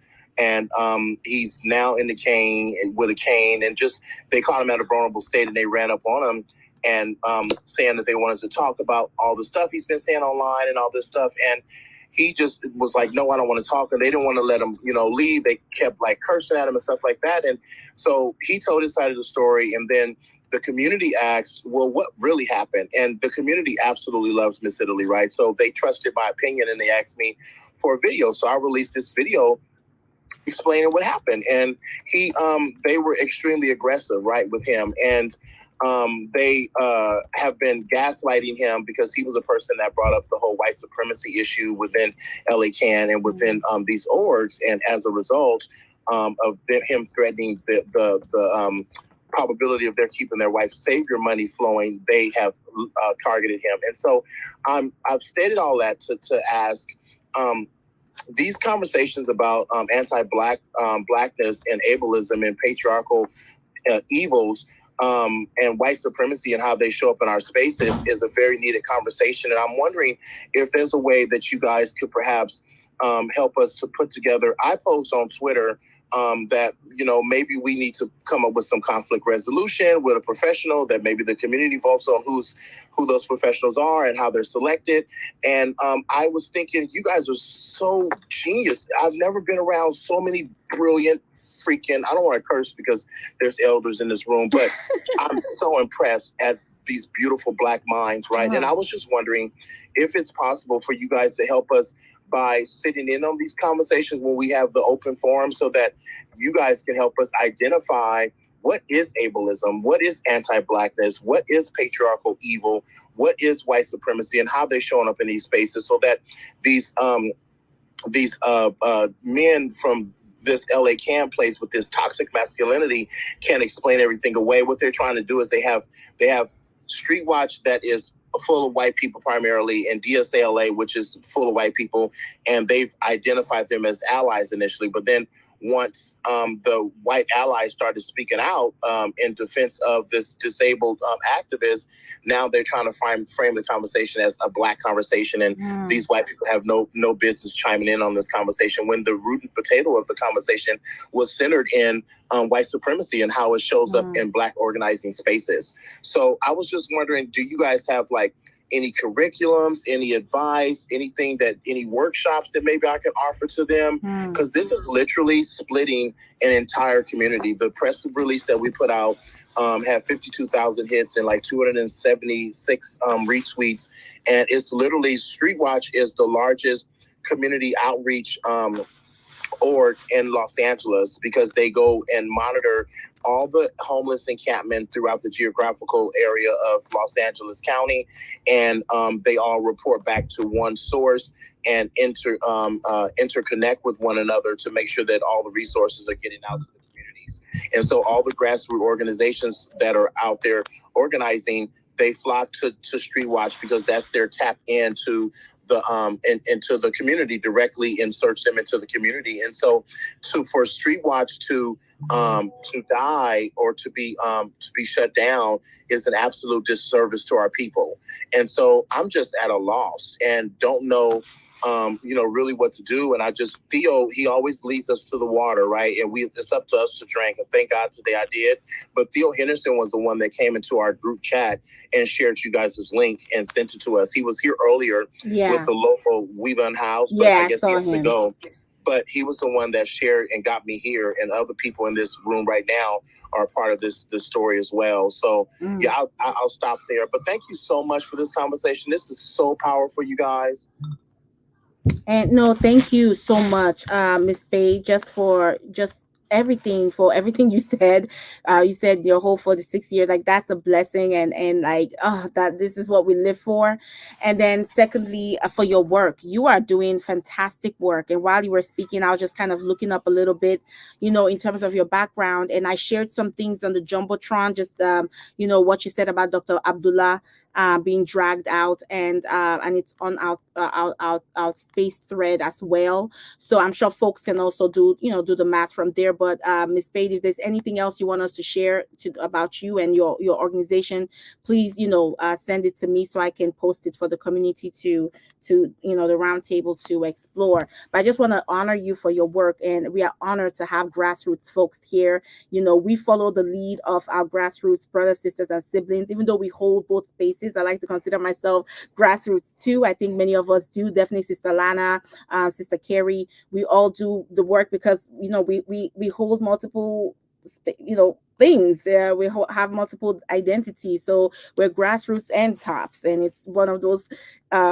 curious navigate, like how I call it, acrobats, gymnastics we have to do by the constant switching in and out of various and sometimes simultaneous identities. So but we follow you all's lead and your leadership, so we want to really honor you and thank you for the work that you're doing in LA. The other thing I want to also lift up, and you bring that up beautifully again, from a sense of intersectionality, for us to really name that, we can't talk about houselessness, right? And so we think about the housing community. How do they incorporate ableism? We can't talk about houselessness without talking about ableism, and how a number of our folks that are unhoused are also living with disability, and how folks with disabilities live with housing insecurity. And so bringing up that piece also, if we haven't thought about that, it's definitely a powerful reminder. And then kind of going now deep into what you are offering. I'm sitting here with Jesus, and this is what we talk about a lot, here, which is how, but not enough, and I don't know that there is enough. How white supremacy infiltrates Black spaces and causes a rotten mess. And how, when we don't have that conversation, it goes back to what we've been talking about in this space, and Sister Lana has really been leading the charge there, which is language. We don't have the language to name it like you have asked, and therefore to interrupt it, because how do you disrupt what you cannot name, what you cannot Absolutely. identify? You can't. So we have, as a people, we have to have these very uncomfortable, challenging, fragile delicate is a better word, conversation around how white supremacy shows up in our spaces, and then how we can then disrupt. So what I want to offer, and I would love to hear from Dr. Kerri first, and then Sister Lana, as we then close out with Brother Benny, I think we need to talk, because what you bring up, sis, is it's a lot in there. Okay, not a lot, like too much, but just like it is not a simple sort of one-sided thing. I think we need to talk. So what I'd love to do, I'm going to shoot you a DM in a second, and then we will set up, if that's okay with you, maybe a Zoom offline, and invite Dr. Kerri and Sister Lana, and we can just talk and understand, do a little bit more assessing of the situation, and what role therefore we can, how we can be of service that will benefit you. Is that okay? Thank you so much. Thank you so much. You are welcome. And I'm so sorry that you have to go through what feels very painful. Oh, Lord, I know about this. Oh, yes, I have been in those similar, not the same situations. And it's so painful because it's your people. And when it's your people, it's like your body. For me, anyway. It's like your body. It's like your heart. So it's like your heart. It's like your heart. Yes. It's like your heart. It's very hard. No, my pleasure. Whatever, that's what we're here for. We're here to serve and build our community. So I'll send you a message while we'll start with Dr. Lockhart, and then Sister Lana, if you want. Actually, what I want to do is, Dr. Lockhart, if you could respond, then we'll go to Benny, and then Sister Lana, you can respond to Benny and Sister Spade and whatever else, and so that we can sort of wrap up that way. And then while Dr. Lockhart is speaking, Sister Spade, I'm gonna message you now, okay? Dr. Lockhart, please. Thank you.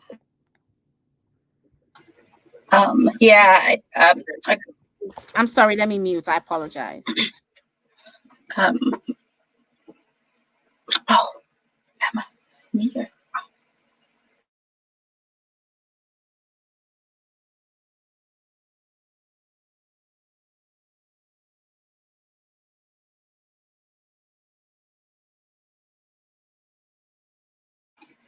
Oh, thank you, Benny, for those comments. Absolutely, I think having a further discussion offline would be helpful. I do find, and this is with any space where, when you're coming in, as an ally, air quotations for people who can't see, um, when your intentions are to center you and you want ally cookies, you are going to come in and be our voice, because it should be natural to the people who are working with you, those people who've been identified as allies or whatever, that they have no right to speak on behalf of the population that you are working with, particularly Black people. We can speak for ourselves. And the community absolutely know what they need and what will be helpful for them. And so for this group of white folks to be their voice or whomever, it's just typical. And so I'm very sorry that you're having to even come up against that fight, and people who are presenting themselves as wanting to be on the right side, but very obviously not. That is rule number one. Do not speak for us. We have a very loud and prominent voice, and we don't need people who are so-called allies, co-liberators. Don't do that. So I'm looking forward to speaking with you and seeing where we can hopefully shed some light for folks who don't really understand how they are being, maybe unintentionally so, ableist. I did want to just make one quick, just a compassionate comment to Dr. Lana. So much of what you said, it actually made me tear, because what you said was absolutely right. I had no idea. I was naive that I thought that the law and things like that, throughout my career in healthcare, that the law would protect me. And time again, I was naive thinking that. And so you are right when you ask for help and support and put your vulnerabilities out there. It's not pretty. If I had not, landed with the team that I am with now, where I don't even have to ask for accessibility, it is truly built to support people who show up differently. Prior to that, after almost 10 years in healthcare, I said I would never ever ask for an accommodation again, because it was the most painful thing I've ever been through, and I'm a cancer survivor. Every time I did it, and so I absolutely understand where you come from. I was naive enough to think that the ADA law was meant for me, and I may get a lot of feedback about this, but my experience was that it was not. So, Benny, looking forward to you and sending lots and lots of hugs to you, Dr. Lana.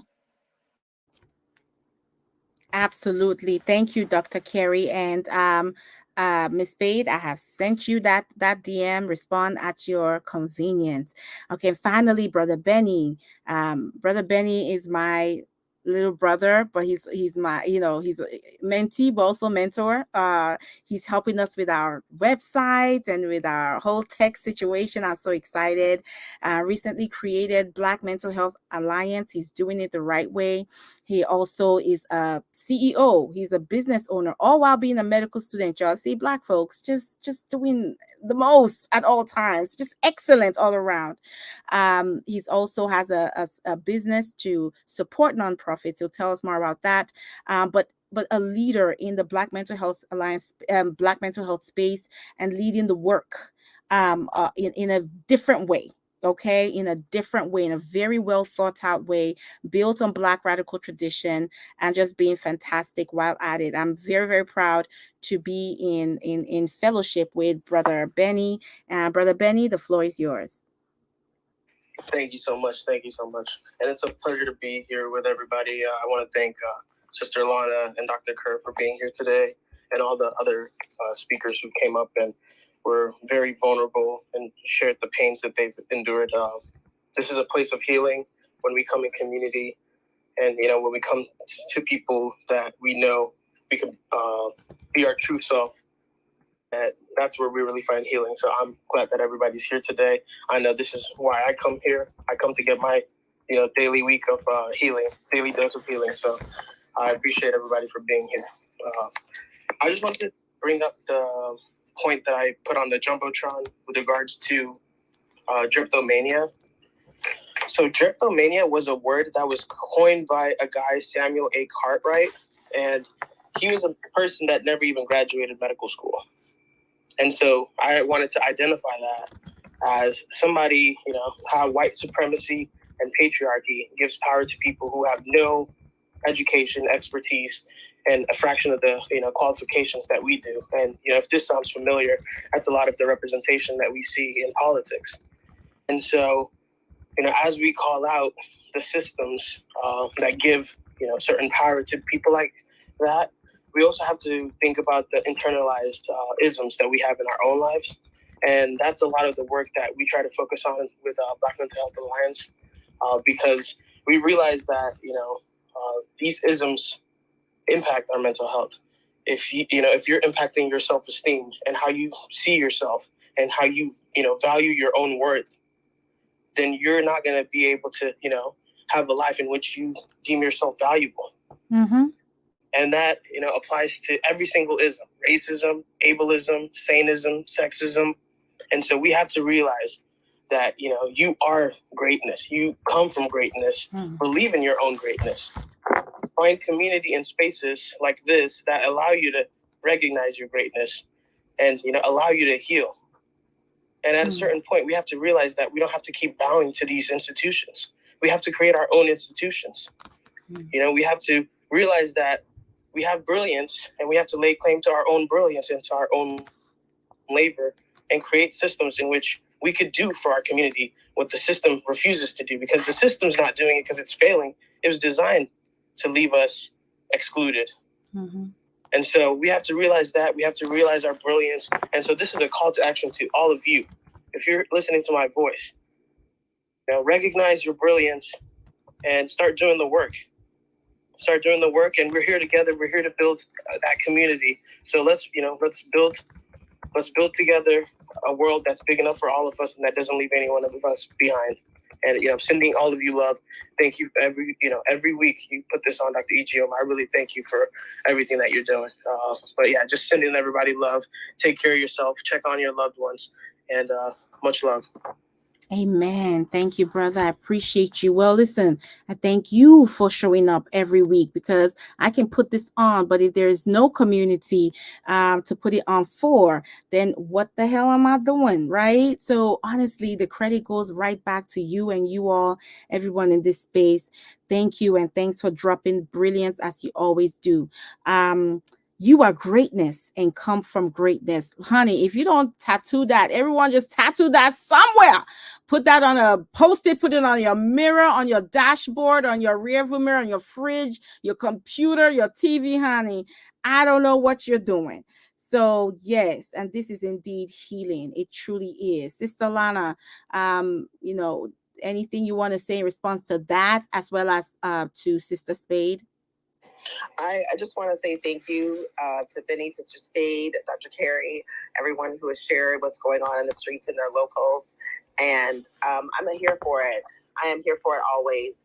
I have never been, since I was a little knock-kneed, underweight black girl, I have never been down for watching injustice go by. And I'm very blessed that my father, may he rest in peace always, encouraged me to have a fighting spirit and not to take anything laying down. And even though I was a little underweight, knock-kneed black girl, he made sure I could throw a knockout punch and that nobody would walk over me. And he also told me that I would have to turn the ability to protect myself on the screw around into an ability to protect myself in boardrooms, in classrooms, everywhere else. And so I'm ready to be supportive. I'm looking forward to having a conversation offline. And I'm very disappointed that the I call them the Black bourgeoisie. For those of you who have read the Black Jacobins, who are aware of the Haitian Revolution and the work done by author C.L.R. James, James, spelled the same way my last name is. He wrote that book and he described the components and the groups that made the Haitian Revolution possible and that made the Haitian Revolution more difficult. And we have the grand whites, or the big whites, the petit whites, or small whites, just going back and forth between the French and the English. And there's the Black bourgeoisie, and they've always been problematic. And what you described showing up, that's not by accident. Those people know exactly what they're doing. Those Black people that take their little bit of notoriety, their histories, their degrees, their money, their whatever it is, and weaponize it against other members of the Black community in their attempts to cozy up and get closer proximity to whiteness, that is the definition of evil. That is the definition of evil. We don't need to pretend we don't know we know exactly what they're doing. We ain't got to be nice. I think you're very gracious to say maybe unconscious. No, they are accomplices to our undoing. Those people were never allies, nor they intend to be. And I'm disappointed to hear that anybody would show up in that manner. But we know what happens up here in Toronto and Canada. We are literally in the season of the turncoat Black bourgeoisie. It's like people got a little bit of money, a different postal code, and a degree or two, and they'd act like they've lost their goddamn minds. We've got doctors and PhDs, business moguls masquerading as Black people in the movement when they haven't even read or sat with the most basic text. Or people riffing off of names like BLM or Black Panthers when they've long divested from the tenets of accountability and community responsibility. So I think it's important that we talk about that, because that makes it very difficult for us to struggle forward. And I don't paper over it. I'm fine losing friends over it, but we got to call ugly when ugly shows up, and that's ugly. So I'm looking forward to having a conversation offline. I think it's important that we team up always across borders, across geographies, across the world. We need not acknowledge these demarcations made by white people who intended no good for us. And so I'm looking forward to having that conversation. And my heart goes out to you, because as someone who has been resisting white dominance and all kinds of mess since I was in diapers, we get tired and it gets difficult. And when it comes down to the most basic things that we need, shelter, food, water, compassion and concern, it is heart-wrenching when members of our own community partner up with the blue-eyed devil, as Farrakhan once called it, to sit down and have a chest high in our face and tell us what our struggles are and are not. And I'm deeply sorry to hear that that is happening to you. And I look forward to joining forces with you and hooking you up to whomever or whatever else up on my side of the border and around the world that I can, because this sounds like a travesty of injustice. But like we always do, we want to make sure we get everybody together in a room and have a good conversation. So whoever you need us to be brought together, I will leave it to have that conversation offline to make sure that we act in a way that respects the groundwork that's already going on. And that we act as the supportive resource that we can. I'm also mindful that my geography is not your geography, but I know one thing: I'm mad as hell when I hear about Black people showing up beside white people to do the devil's work. That is never going to rest well with me. So my heart goes out to you, sending much love and much compassion, that you stay strong in the struggle, because we will win, and we've already won because we're still here. Because we are still here. Absolutely, 100%. And Dr. Kerri, thank you, Sister Lana. And Dr. Kerri, you posted, I think we start with really asking ourselves in every single interaction, how am I upholding ableism right now? In any interaction, ask and be honest with yourself. If we can sit with the reality that we are all ableist, start there. Then be intentional about answering that question. Then choose to support the person in front of you. What are your closing words for us as we round up this conversation? That encompasses much of it for me. So much of my struggle has been around getting our community to recognize that we're not making excuses. We are not less than. We truly just show up differently. And I think to Dr. Alana's point, there's strong emotions for skin folk who are not behaving as kinfolk. And so I need us to really start with us. And I understand that, there's an indoctrination there and wanting proximity to whiteness. I understand that soup that we've all been cooking in, but we have to support each other. That's it, period. And so I need us to be asking that every single time, particularly in healthcare. Us colleagues, I have so many discussions or see discussions going on where people are very critical of other colleagues or residents who are not showing up in ways that we have been indoctrinated to think that is how a good doctor should be, instead of asking the question, how am I upholding ableism? And I think on a small individual level, that's where we start. On the grander level, I agree with Benny. I kept saying Benny earlier, and I meant Miss Faith when I was speaking before. But Benny's point, we have to build our own. These systems are working exactly how they're designed. They are continuing to recruit the same people with the same tools that come out with the same outcomes of Black, Indigenous, people of color having disproportionate health outcomes. And that is not unintentional. Everybody knows these outcomes, and there's been no movement to change anything about who we recruit, how we recruit, what our health system looks like. And so I really want to figure out, how do we build our own so that we can take care of our communities in the ways that they deserve to be taken care of, while also taking care of ourselves. And so it starts with dismantling our own internalized colonial mindset, I think. So this ableism piece is a huge component of that. How are you upholding it in every interaction? It's not we say often on my team, we do a lot of trauma. Our work is really about trauma, and it's not a hat you take on or take off. The same with ableism. Most of us are functioning in ableism in every single interaction. And so if we can start to think about, how am I showing up and making different choices around that, we can start to support each other in our community better. And I think then we can have the power to build our own. We have the power to do that now, but I really want us to start taking care of each other, because we can't count on this system to do it. So that's all I have. Thank you for having me today. It's been lovely. Thank you for having us and for sharing this time with us. This went much longer than as I said, I know we'll be out. We can do 3, and look at us, it's almost 5, but it's because of the and just thank you for this community. And I know this is something that really touches people so deeply. And you all have been sharing and engaging and retweeting and hashtagging, and we need to have more of these conversations. It's very clear. And thank you, Dr. Lockhart, as busy as you are, Sister Lana, and Brother Benny, Dr. Marshall, everybody, Miss Spade, just everyone, Dr. Guiton, everyone is busy, Izzy, but you took the time, and you've been with us now. We started at 1, it's almost 4 hours. Like, who does that? So I'm just really grateful. Thank you so much. And Dr. Kerri, busy doc, and we have been with us with your beautiful spirit.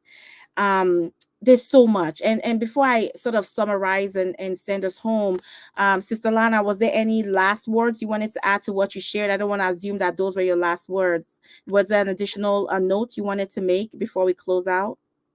No, let me not lie. There's a concept that I wanted to drop with people, which is called twice exceptional. It's the idea and the process whereby clinicians and practitioners identify that someone has a disability, but also has strength in another area. And I found this whole concept absolutely fascinating, but also it kind of made my blood boil, because what was really clear to me when I was researching it, because I was like, hold on, where was this when we was kids? Hold on.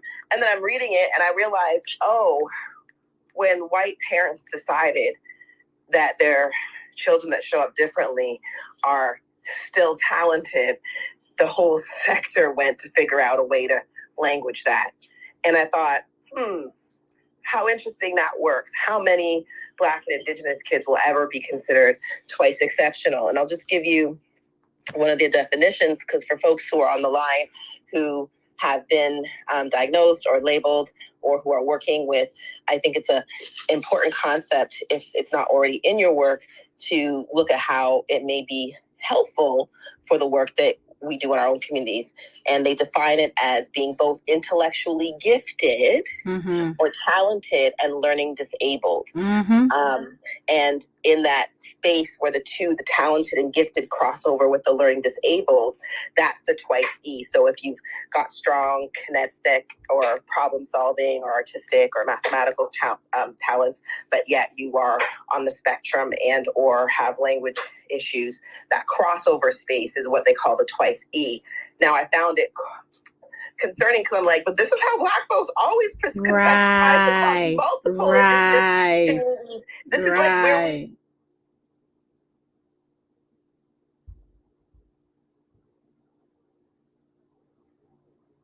Did we lose this? I think so. Okay, Sister Lana. Sister Lana, okay. Area. Sister Lana, we lost you. So the last thing I heard was this is how Black folks usually conceptualize. There you go. Can you hear me now? Yes, go ahead. Okay.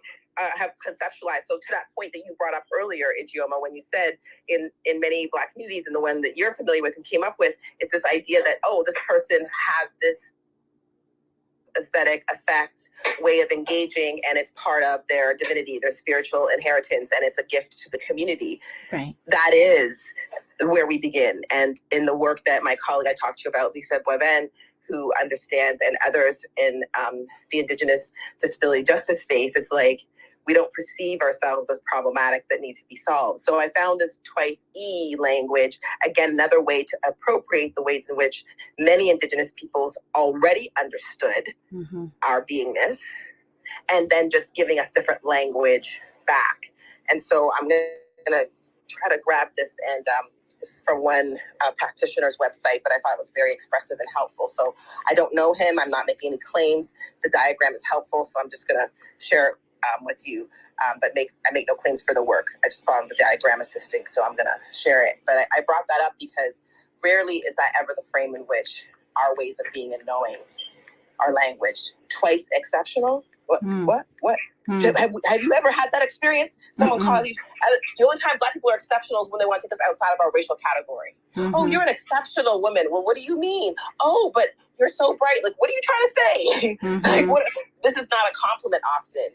Right? It's often a statement that is to the negative to the rest of our community. You're exceptional because they think other Black people are not. You're exceptional because they think other Black women are something else. You know what I mean? Whereas in this, all of a sudden, you can be twice exceptional and you simply have challenges to work out. Not a frame that many of us have. Again, I think it shouldn't be lost on us that I'm sure the disability justice work that Black people have done and Indigenous people have done and people of the global South have done informs this. But of course, God forbid they give us credit for what we have in fact created in their world that is not being extended to us. So I just wanted to leave that. I'm going to try to grab it and shoot it over to you. But thank you to everybody. I really appreciate you helped me also just deal with another layer of what I try to deconstruct within myself, which is my own ways in which I try to resist these categories. No, thank you for that. I think that's a powerful way to end. We are multi-exceptional people. And if you have also a disability, whether visible or invisible, and you're part of the global majority, all right, and you are Black, honey, you are poly uber multi. What are other ways to say many? You are legionally exceptional, my baby. Because you know, and I put this thank you, Sister Lana. While you were speaking, I found it. This is from the Davidson Institute, so I've put that on the jumbotron, and it is also as part of the thread. So if you want to check out Twice X, thank you again. This is what one of the reasons I do this selfishly.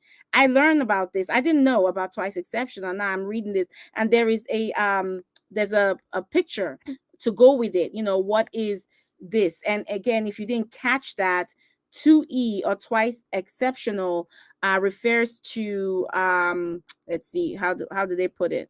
Essentially, the term twice exceptional refers to intellectually gifted children who have one or more learning disabilities, such as dyslexia, ADHD, or autism spectrum disorder. So this sense that the thing that the rest of the world is calling a problem, a defect, you know, is also part of this whole entire ecosystem of you that places you in a genius category. Okay, where you are truly exceptional at, I know that I have exceptional abilities that are relational, the ability to really meet almost any human and immediately make a connection. But I struggle with certain other things, organizing and other kind of pieces, right? I can think of a subject and create on the spot a whole teaching, like a curriculum. But I forget my keys like I did today. I'm actually coming to you live from my parents' house because your girl forgot the keys to her house. Okay. And so we are multi-exceptional people. And I didn't even think about that connection. Thank you, Sister Lana, for connecting it back to how we show up indigenously when we show up. Oh, Lord. When we show up as who we are meant to be originally, when we go back and inside to our origins as Black peoples, as African peoples, and we navigate the world in that, we only navigate from a place of strength. Because we understand that, well, that thing in which you are calling a disability, a problem, is not. Here are my assets. This part of an entire ecosystem that allows me to operate as a genius in this particular area. Okay, fine. I forget my keys here and there. Guess what? As part of my community, you're gifted in making things. Can you make me a basket that goes by the door so when I walk in, I put my keys in the same place all the time? This is how we operate as family. Because then that allows that person be the genius they are in this other area that is a blessing to the rest of us. We all benefit from each other's gifts. But when we define each other, ourselves and each other by our challenges, and then we say, well, you can't produce because of this particular area, you're trash. First of all, you're trash for doing that. And then we all lose on the genius that this person has access to. And so I think that was a fantastic place to end this conversation. And in summary, we talked about intersectionality. We talked about, why we said deadly duality, but we know it's a deadly multiplicity. These systems of anti-Blackness sits with ableism, sits with capitalism, sits with patriarchy, sits with, heteronormativity, and the whole list there. We know that. And we have to be intersectional in our analysis, in our organizing, in our movement work. We have to be anti-racist in our anti-ableism work, and we have to be anti-ableist in our anti-racist work. These things need to speak to each other. Secondly, we talked about the compounding impact of harm and violence, again, through the lens of intersectionality. It's one thing if you're a person living with a disability, but then again, what happens when you're Black and also woman, queer, and the list goes on and on. And the way that trauma exacerbates or worsens that. We talked about the internalized ableism, internalized colonialism, internalized racism, right? We talked about the fact that the disability actually comes from the society that is disabling. And that when we have an attitude, when we interject a lens of universality, say universal design, we didn't really name that too much, but really talking about the inherent assumption that everybody has some form of disability. And that we already live in an accessible world. It's just who is it being accessible to? It's usually accessible to the people that fit the dominant narrative of what is ideal. Dominant means European and white American subsequently. But when we approach the fact that it's not a one size fits all, everybody already, has a disability. And so we come from a place of universal disability and therefore universal accessibility. And that we design our systems, our structures, our processes and policies and culture in a way that acknowledges the diversity of bodies and minds. We build a more human and humane and compassionate and empathetic world that benefits us all. That benefits us all. We talked about ensuring that folks that are closest to the problem lead. And we talked finally about the freedom dreaming aspect here, whereby we build those systems and organizations that we are looking forward to. Dr. Lockhart talked about building our own tables. That's why AMART exists. If other roundtables wouldn't have these conversations, fine, we'll create our own roundtable.